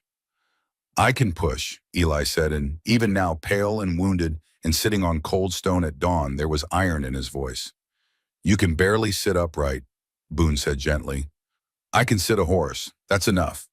They rode at first light, into the high country, into terrain so wild and remote that the trails were little more than suggestions, faint tracks left by deer and elk that wound through stands of ancient pine-crossed meadows of late wildflower, followed ridgelines where the wind cut like a blade and the world fell away on both sides into distances that made the eye ache. Wren walked when the trail was too narrow for horses. Her traveling dress, the navy blue dress she had worn from Boston, was torn now in a dozen places, stained with smoke and blood and the red earth of a country that had tested her in ways she could never have imagined. Her hands were scraped raw from climbing rocks. Her boots, never designed for mountain trails, were coming apart at the soles. She did not complain. Not once, not a single word of protest or self-pity or the reasonable observation that she was a 23-year-old orphan from Boston who had no business climbing mountains in a torn dress with a derringer in her waistband and 3 wounded men depending on her to keep walking. She just walked. And it was during the walking, during the longing hours of putting one foot in front of the other on trails that climbed toward the sky, that the conversations happened that changed everything. Caleb and Wren walked together on a narrow section of trail where the horses had to be led single file. He was ahead of her, and she studied his back as they climbed, the tension that never left his shoulders, the way his head moved in that constant unconscious sweep, scanning for threats, even here, even now, even in countries so remote that the nearest human being is probably a day's ride in any direction. "Tell me about the army," Wren said, partly because she wanted to know, and partly because the silence between them had grown heavy with things unsaid. He told her, not bragging, not dramatizing, just the facts laid out with the economy of a man who did not waste words on decoration. He had served as a scout in the Colorado and Wyoming territories, tracked hostiles, survived ambushes, led patrols through country that killed careless men. He was good at keeping people alive. "Except the people who mattered most," he added, and the bitterness in his voice was so old it had calcified into something that sounded almost like calm. "You're keeping us alive right now," Wren replied. "That matters." Caleb stopped walking, turned. The morning light was behind him and his face was in shadow, but she could see his eyes, those amber eyes that had watched his family burn and had spent 5 years refusing to close against the image. "I love you," he said. The words were blunt, undecorated, stripped of poetry or charm, or the careful constructions that other men might use to soften the impact. They were simply true, the way a mountain is true, the way gravity is true, the way the fact of stone is true. "I fought it," he continued. "God knows I fought it. Told myself I was just protecting you, just doing my duty, just keeping a promise to a woman who came to our door needing help." His voice roughened. "But I love you, Wren Ashford. I have loved you since the moment I picked you up out of that dust and felt you breathe against my chest and knew that if anything happened to you, I would burn this entire territory to the ground." The mountain was silent around them. The horses stood patient on the trail, Somewhere far below, a creek moved over stones, and the sound of it was the sound of the world continuing its ancient business, regardless of the small human dramas played out on its surface. "And your brothers?" Wren asked, because the question had to be asked, because pretending it did not exist would be a dishonesty none of them could afford. "They love you too, in their own ways. I'm not blind." "And that doesn't bother you?" Caleb considered this with the seriousness it deserved. He was not a man who answered questions about his heart lightly, and Wren respected him for taking the time to tell her the truth rather than the easy thing. It should probably, in any normal life it would. But we're not normal people living normal lives. We're three men and a woman on a mountain trying to build something out of ashes. He paused. "If loving you is what keeps all of us together, then I'll learn to share what I feel. Because I'd rather have you and my life shared than lose everything again." It was the most words Caleb Thornton had ever spoken at one time, and each one landed like a nail driven by a sure hand into strong wood. Wren did not answer immediately. She could not. The weight of what he had said, the cost of saying it, the courage it required from a man who had spent 5 years building walls against exactly this kind of vulnerability, all of it pressed against her chest until she could barely breathe. "I love you too," she said finally. "I don't know what shape that love will take. I don't know how this works or if it can work, but I know what I feel and I won't pretend I don't." Caleb nodded, and they walked on. Later that day, Eli and Wren rode together on a stretch of trail wide enough for two horses abreast. He was pale, his injured arm held carefully against his body, but his mind was as sharp as ever, working through angles and implications with the relentless efficiency that defined him. "I need to tell you something," he said, "about the advertisement, about how you came to be here." Wren waited. "I wrote the letters. I placed the ad. That's true. But the decision to send for a bride wasn't mine." He looked at her, and his amber gold eyes held something between confession and wonder. It was Caleb's. Wren's surprise must have shown on her face because Eli smiled. A real smile, not the slight analytical curve he usually offered, but something warm and tired and honest. "I know, he seemed the most resistant to having you here. He seemed like the last man on earth who would send for a stranger to come live in his house." Eli shifted in his saddle, wincing as the movement pulled at his wound. "But Caleb doesn't do anything he doesn't want to do. He told me to place the ad. Told me to find someone who could, and these were his exact words, make that house into something worth protecting again. He didn't want to admit he needed someone. Needed you. So he made me do the asking. That's Caleb. He'll carry the weight of the world on his shoulders, but he cannot ask for help." The revelation rearranged everything Wren thought she understood about the man who had lifted her from the dust. Every action she had witnessed, the room he prepared the lock. He installed the shelf, he built the blanket that appeared on cold nights. All of it was not merely the duty of a protector. It was the language of a man who loved but could not speak the word, who asked for help by pretending someone else was asking, who wanted so desperately to be saved that he disguised the rescue as a practical arrangement. "He wrote the letter," Wren said softly. "Your hand, but his heart." "Yes," Eli said, "my hand, his heart. And Boone's idea. It took all three of us to find you." I think that's the point, isn't it? None of us is complete alone. That evening at a rest stop on a high ridge where the setting sun turned the entire western sky to fire, Boone sat beside Wren and took her hand. No preamble, no hesitation. Just his big calloused hand closing around her smaller one, with the natural ease of a man who understood that some things did not require permission or explanation. "I know you can't choose all three of us," he said. His warm amber eyes were gentle but clear. No self-pity, no manipulation, just honesty offered without expectation of return. "That's not how the world works, even out here. And I know that when you choose, it might not be me. That's all right." He squeezed her hand. "Whatever you decide, you're my family. You're our family. Nothing changes that." It was the most mature thing anyone had said in the entire course of this story, and it came from the youngest brother. The one people might have expected to be the most impulsive, the most possessive, the most likely to let his heart override his judgment. But Boone Thornton understood something his older brothers were still learning. That love is not a competition, that the strongest kind of devotion is the kind that holds on loosely, That saying, I want you to be happy even if your happiness doesn't look the way I imagined, is the bravest sentence a human heart can construct. They reached Red Bluff on the second day. The town was larger than Elk Ridge, a proper settlement with a courthouse, a church, a doctor's office, and a federal marshal's office flying an American flag that snapped in the mountain wind. They arrived looking like refugees, which they were. Wren's dress was in ruins. Eli could barely stay upright. Caleb and Boone were grim-faced and armed and covered in trail dust and dried blood. The townspeople stared as they rode up the main street, four people on exhausted horses carrying the particular gravity of those who have survived something that should have killed them.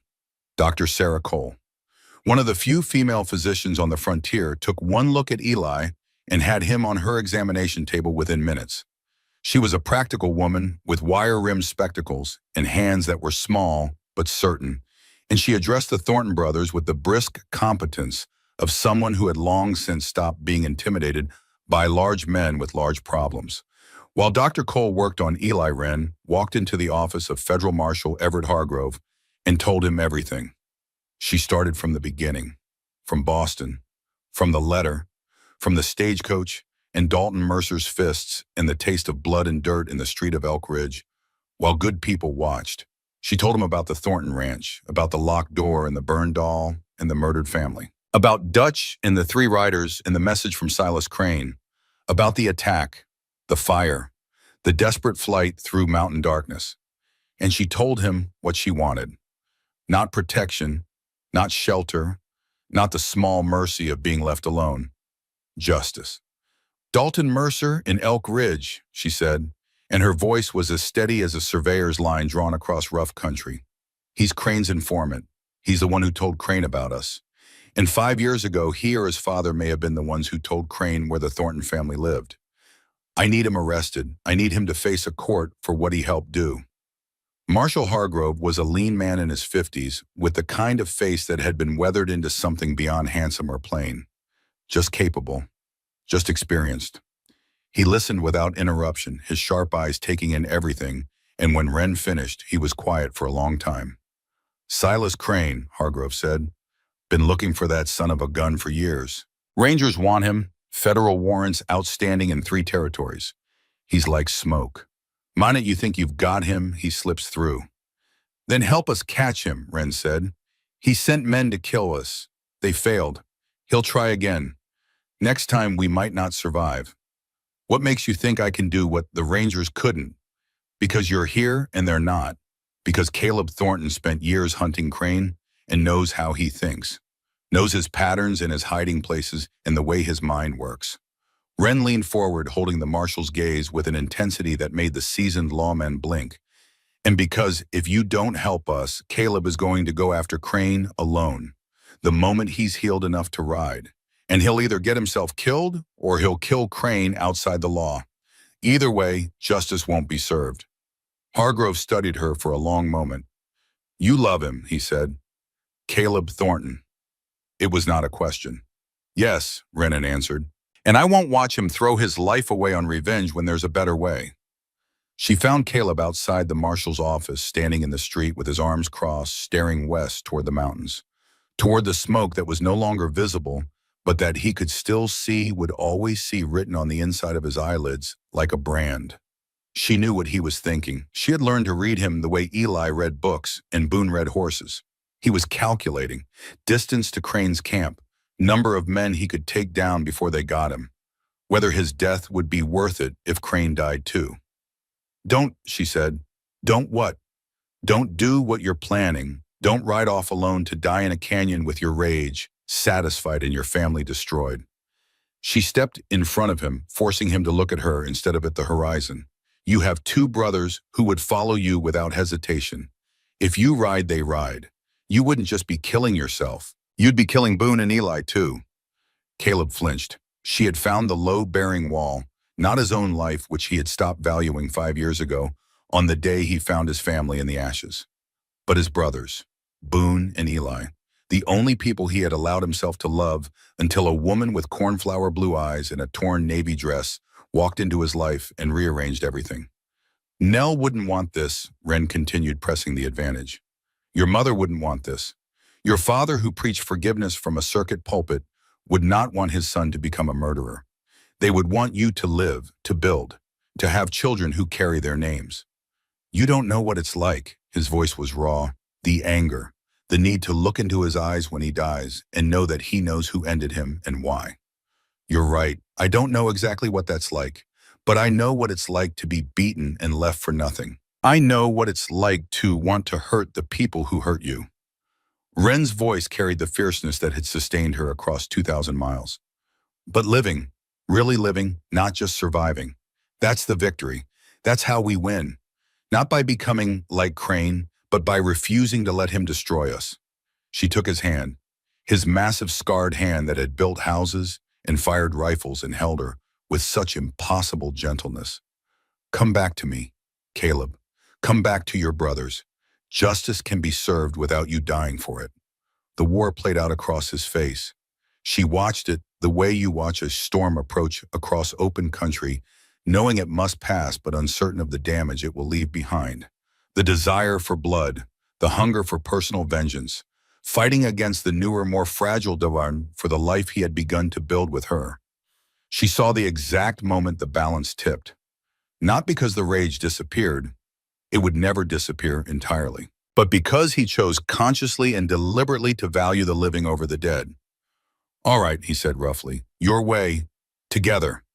Together, they stood in the dusty street of Red Bluff while the sun set behind the mountains, and something inside Caleb Thornton that had been wound tight as a spring for 5 years finally slowly began to uncoil. Over the following 2 weeks, while Eli healed under Dr. Cole's care and the brothers regained their strength, a plan took shape with the methodical precision that defined everything the Thorntons did when they worked as one. Marshal Hargrove wired the Texas Rangers. 2 experienced men rode in within the week. He assembled a posse of 12, not townspeople playing soldier. Frontiersmen, former soldiers, men who knew how to ride hard and shoot straight and follow orders when the bullets started flying. Caleb provided intelligence that no one else possessed. Crane's patterns, his known camps, his defensive positions, the way he thought under pressure. Years of military scouting and months of obsessive study had given Caleb a map of the outlaw's mind, and he laid it out for the marshal with the precision of a general planning a campaign.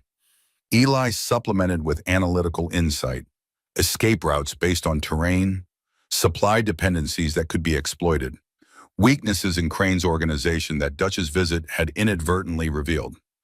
Boone prepared the horses and equipment with the thoroughness that was his gift. Selecting mounts, checking tack, packing supplies for a multi-day operation in rough mountain country. And Wren did something none of them expected.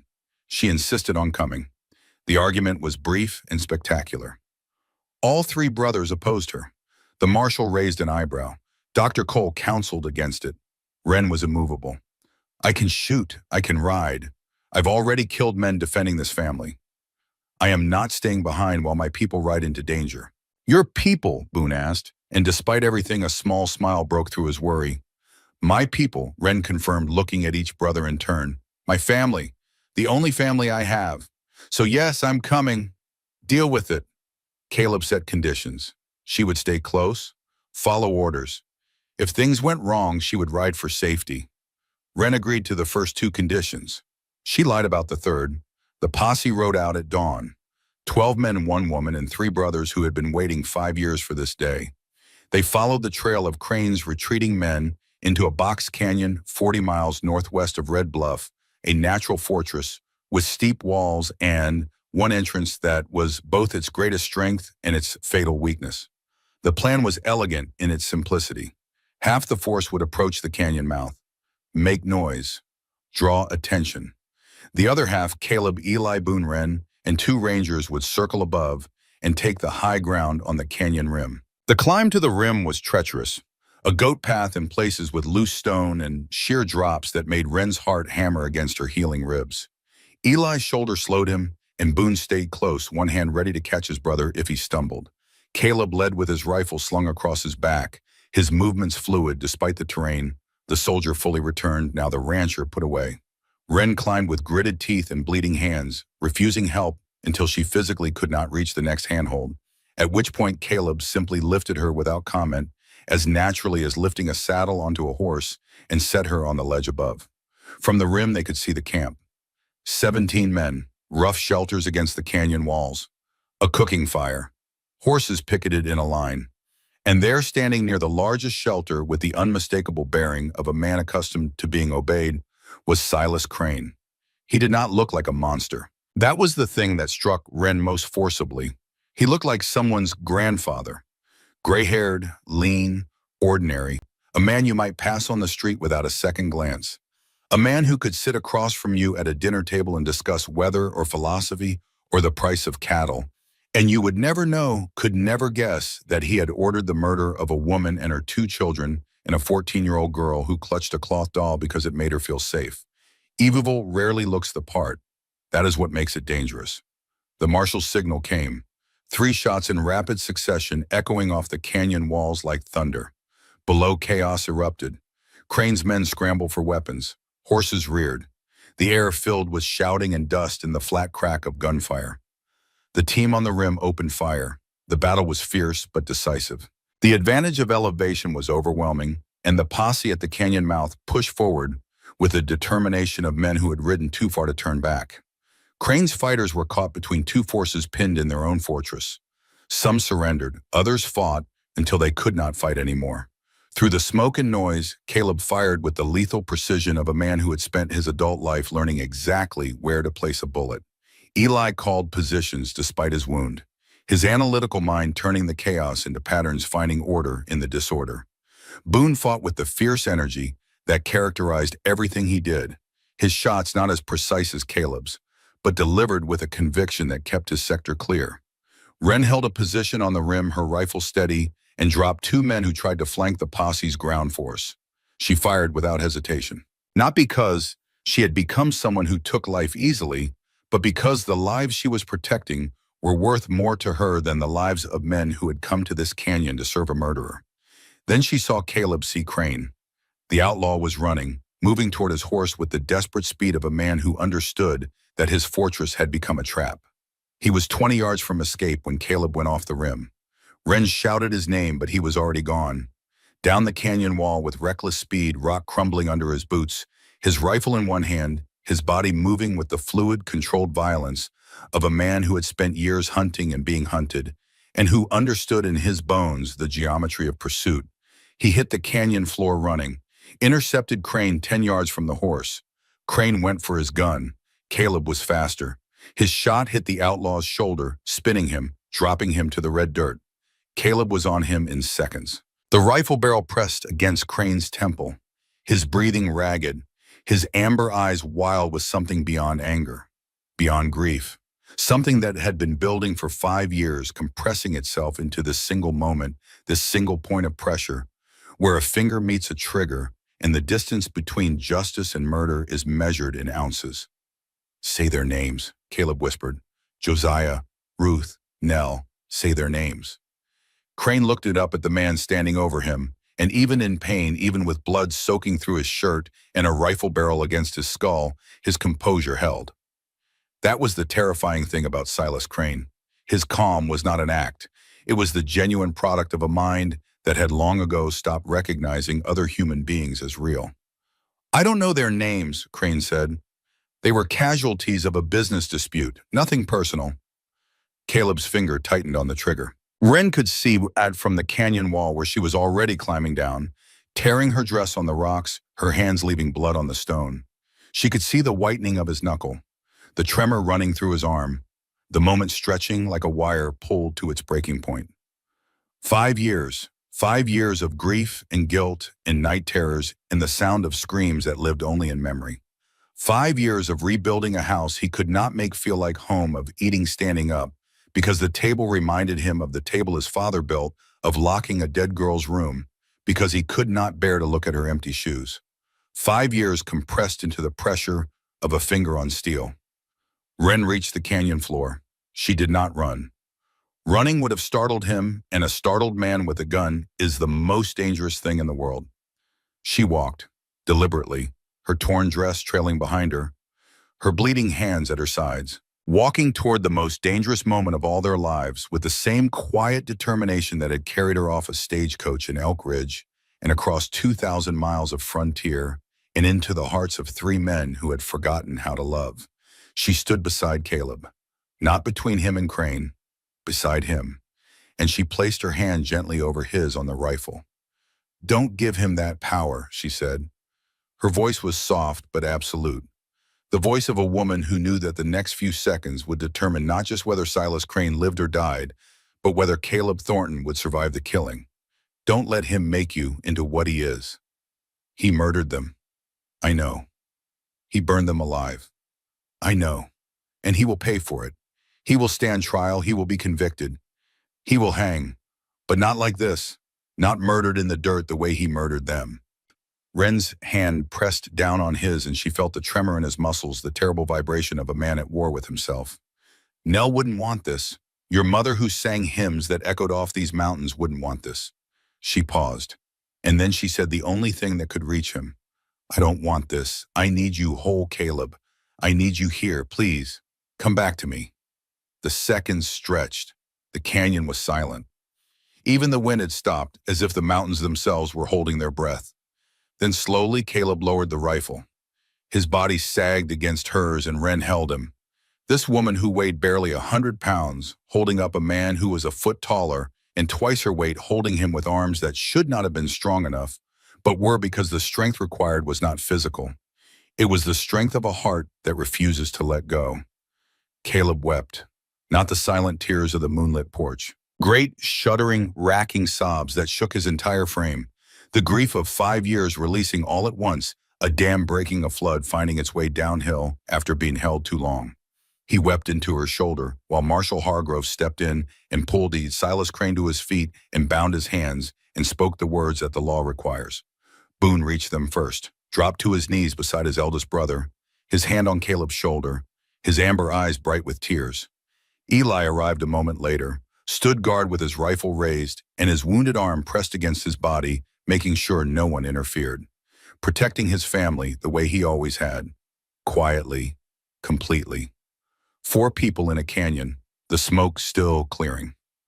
The last echoes of gunfire fading into the mountain walls, standing together the way they had stood from the beginning, the way they would stand until the end.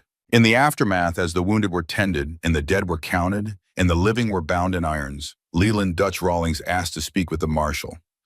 Dutch was a practical man. Self-preservation was his strongest instinct, stronger than loyalty, stronger than pride, stronger than whatever bond he had once held with Silas Crane. He saw the way the wind was blowing, and he adjusted his sails accordingly. What he revealed connected every thread. Harold Mercer Dalton's father had been Crane's business partner for over a decade. The general store in Elk Ridge was a front for laundering Crane's money. The timber operations the Mercers claimed to support were covers for moving stolen goods and weapons through the territory.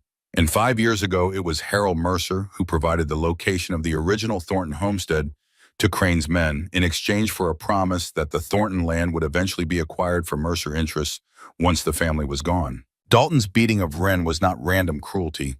It was an attempt to drive away the Thornton bride to keep the brothers isolated and vulnerable. When it failed, when Wren stayed and the cabin became something that resembled a home, the Mercers alerted Crane, and Crane sent his men to burn it down. The beating in the street, the fire that killed a family, the fire that consumed a tomb, all connected, all part of the same system. The same evil wearing different masks in different towns, but serving the same purpose, the enrichment of men who viewed other human lives as obstacles to be removed. The trial took place 6 weeks later in Austin. It was a sensation. Silas Crane, the outlaw king who had evaded justice for a decade, finally in chains. Harold and Dalton Mercer arrested and transported south, seated in the defendant's box, with the dazed expressions of men who had always believed their money and their connections would protect them from consequence. Wren and the Thornton brothers attended every day. They sat in the front row, Wren in the center, Caleb on her right, his hand covering hers on the bench, his thumb tracing small, unconscious circles on her knuckle. Eli on her left, his injured arm in a sling, his sharp eyes watching every witness, with the attention of a man building a case in his own mind. Boone beside Eli, his jaw tight, his eyes wet when the prosecution described Nell's death, his knuckles white against the bench. The testimony unfolded over 3 days. On the first day, witnesses described the scope of Crane's empire, the robberies, the murders, the protection rackets, the systematic terrorization of communities across 3 territories. On the second day, Caleb took the stand. He spoke in a voice that was flat and controlled, and somehow, because of that control, more devastating than any dramatic display of emotion could have been. He described his parents, his sister, the doll she carried, the table his father built. He described returning to the homestead and finding what remained of his family. He did not embellish. He did not dramatize. He simply told the truth, and the truth was terrible enough. The tears that ran silently down his face while his voice remained steady broke the courtroom. The jury foreman wiped his eyes. 2 women in the gallery wept openly. Even the judge, a frontier jurist who had seen more than his share of human ugliness, paused to compose himself. On the third day, Wren testified. She stood before the court in a simple dress that Dr. Cole's wife Margaret had helped her make, and she was no longer the battered girl in torn navy blue who had arrived in Elk Ridge on a stagecoach with $12 in a letter. She was a woman who had been through fire literally and figuratively, and who had emerged not unscathed but unbroken. "I came to this territory with nothing but hope in a letter," she said. "I was beaten in the street by Dalton Mercer and his companions because I refused his advances. The sheriff watched and did nothing. The townspeople watched and did nothing. I was left in the dirt to die." Her voice carried to every corner of the courtroom. 3 men I had never met rode into that town and lifted me up. They took me home. They gave me safety and purpose and, her voice caught, family. These men tried to destroy that family the same way they destroyed Josiah and Ruth Thornton and their daughter Nell. They tried to burn us out. They tried to kill us, but we are still here. We are standing, and they are the ones in chains. The courtroom erupted in applause. The judge did not silence it. The jury deliberated for 47 minutes. Guilty on all counts. Silas Crane was sentenced to hang. Harold Mercer received 20 years. Dalton Mercer received 15, the judge noting that his particular cruelty toward a defenseless woman and his role in facilitating the murder of a child warranted additional condemnation. Virgil Pope and Lyle Dawson, arrested separately in Elk Ridge, received 10 years each.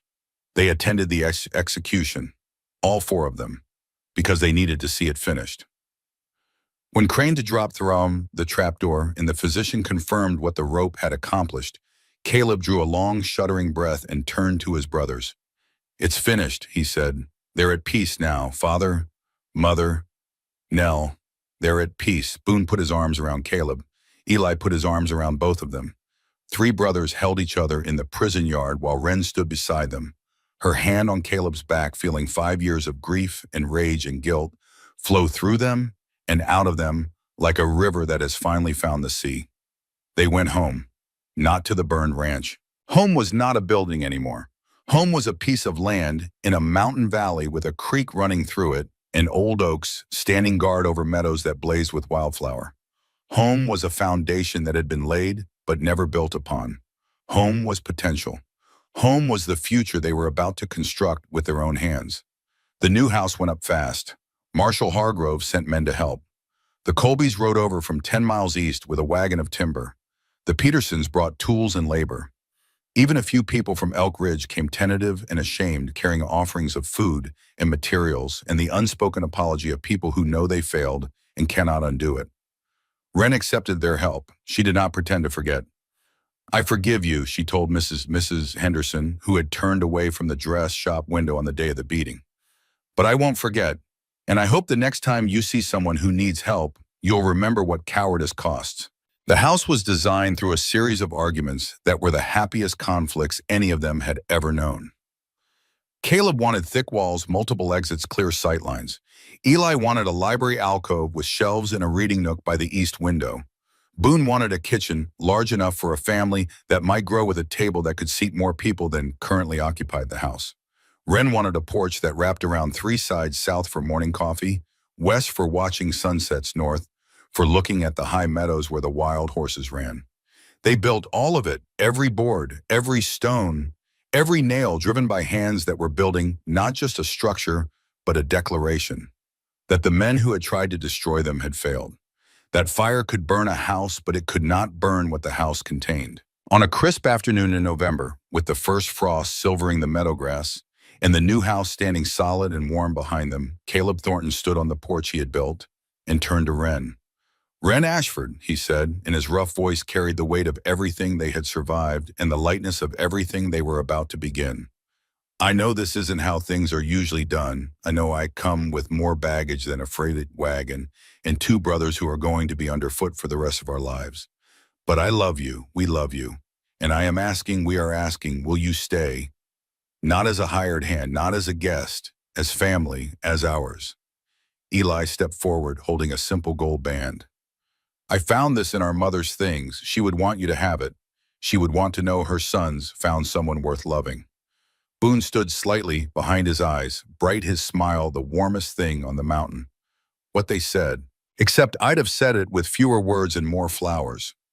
Wren looked at these three men, these three broken, beautiful, fierce men who had pulled her from the dust and carried her to the mountain and fought beside her and bled for her and trusted her to see their wounds and hold their grief and bring their dead sister's doll out of the darkness and set it where it belonged. "Yes," she said. "Yes, I'll stay. Yes, I'm yours.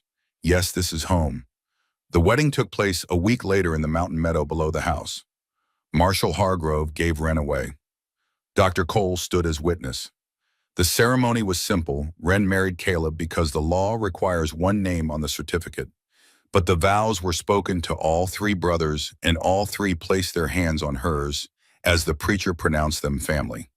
The door closed softly on their wedding night, and when morning came, everything had changed between them. The arrangement that had begun as a practical necessity had become something sacred, something built on shared suffering and mutual rescue, and the quiet, daily, unglamorous work of learning to love people who have been damaged by the world and are worth loving anyway. 30 years passed. They passed the way years do when they are full, not quickly, not slowly, but completely. Each one lived all the way through each season, bringing its own work and weather in the particular beauty that belongs to that time and no other.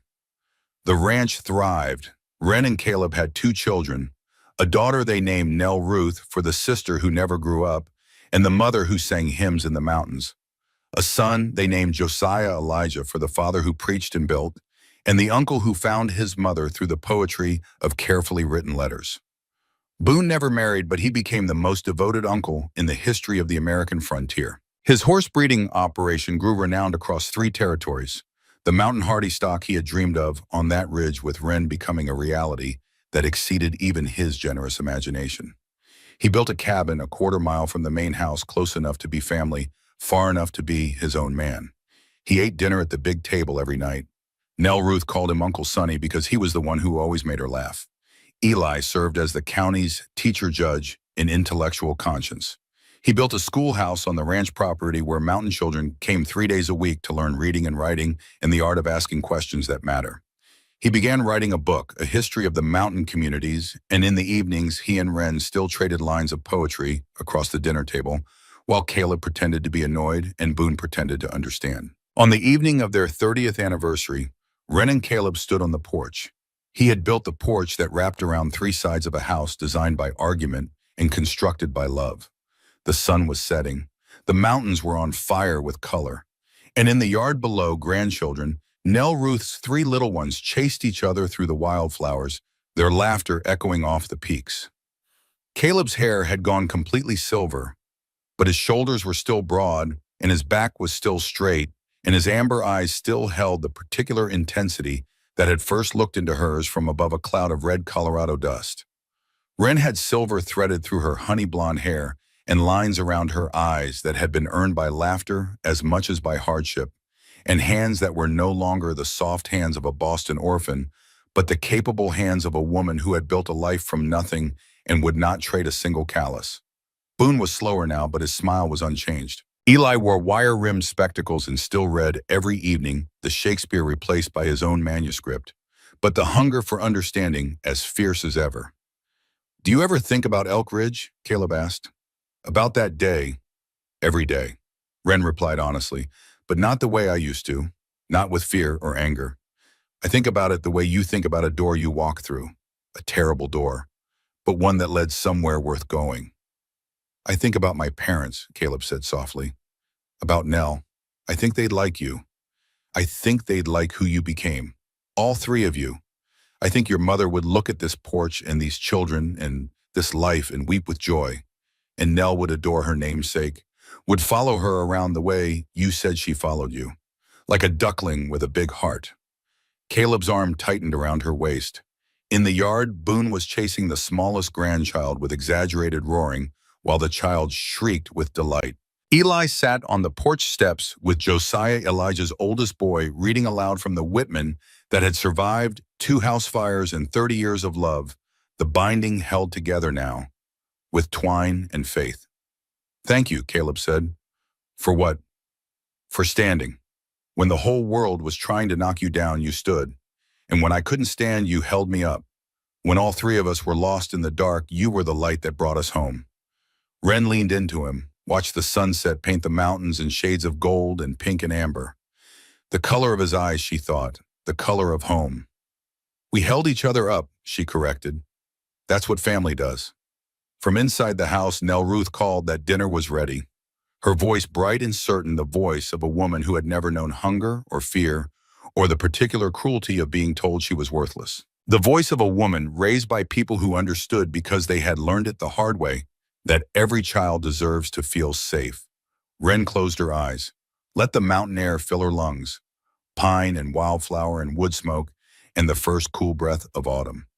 She thought about a stagecoach climbing into mountains she had never seen, about a letter that smelled of pine resin and hope, about a girl who had $12 in a one-way ticket and the stubborn, foolish, magnificent belief that somewhere in the world there was a place where she would matter. She had found it. Not because the world was kind. The world was not kind. The world was Aunt Prudence and Dalton Mercer and Silas Crane and the silence of people who watch violence and turn away. The world was fists and fire and the knowledge that some doors once opened reveal rooms full of ashes.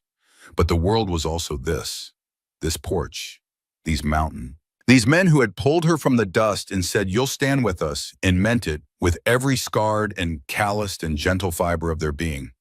These children and grandchildren running through wildflowers in a valley that had once held nothing but grief, their laughter the living proof that broken things can be mended and burned ground can bloom again. Ren Ashford had arrived in the mountains as a frightened orphan with nothing but hope and a letter. Ren Thornton stood on her porch as a wife, a mother, a grandmother, a partner, a survivor. The heart of a family forged in fire and love. The center around which 3 mountain men had learned to live again. Coming? Caleb asked, offering his hand. Ren took it. His hand was older now. The scars faded to silver, the calluses worn smooth in places. But it was still the hand that had lifted her from the dirt. Still the hand that had built this house. Still the hand that held hers every evening on this porch while the sun went down and the mountains stood watch, and the world, for all its cruelty, continued to offer moments so beautiful they justified every scar required to reach them. Coming, she said. They walked inside together. To the table, to the family, to the meal that was waiting, prepared by hands that had learned from Ren's hands, which had learned from Ruth Thornton's memory, which lived on in biscuits that tasted like home and love, and the stubborn refusal to let the best things die. The door closed behind them, not against the world, just against the evening cold. Just 2 people walking into warmth and light, and the sound of family, and the circle of dinner, and the knowledge earned through fire and blood, and 30 years of daily choosing each other that this was enough. This was everything. And outside the mountains stood, as they had always stood, patient and vast and indifferent to the small human stories played out on their slopes. But if mountains could speak, these mountains might have said what the story itself had been saying all along, that the strongest thing in the world is not stone or steel or the fury of violent men. It is the decision made every morning by ordinary people in ordinary rooms to love someone despite the mata, to stand beside them despite the danger, to build despite the certainty that what you build can burn, to stand together no matter what comes. That the mountains would say is the only thing that lasts. Thank you for listening all the way to the end. If this story moved you, leave a comment telling me where you're listening from tonight. Subscribe if you haven't already. I'll be back next week with another frontier tale of love and courage, and the kind of people who refuse to stay down when the world tries to knock them flat. Until then, stand tall.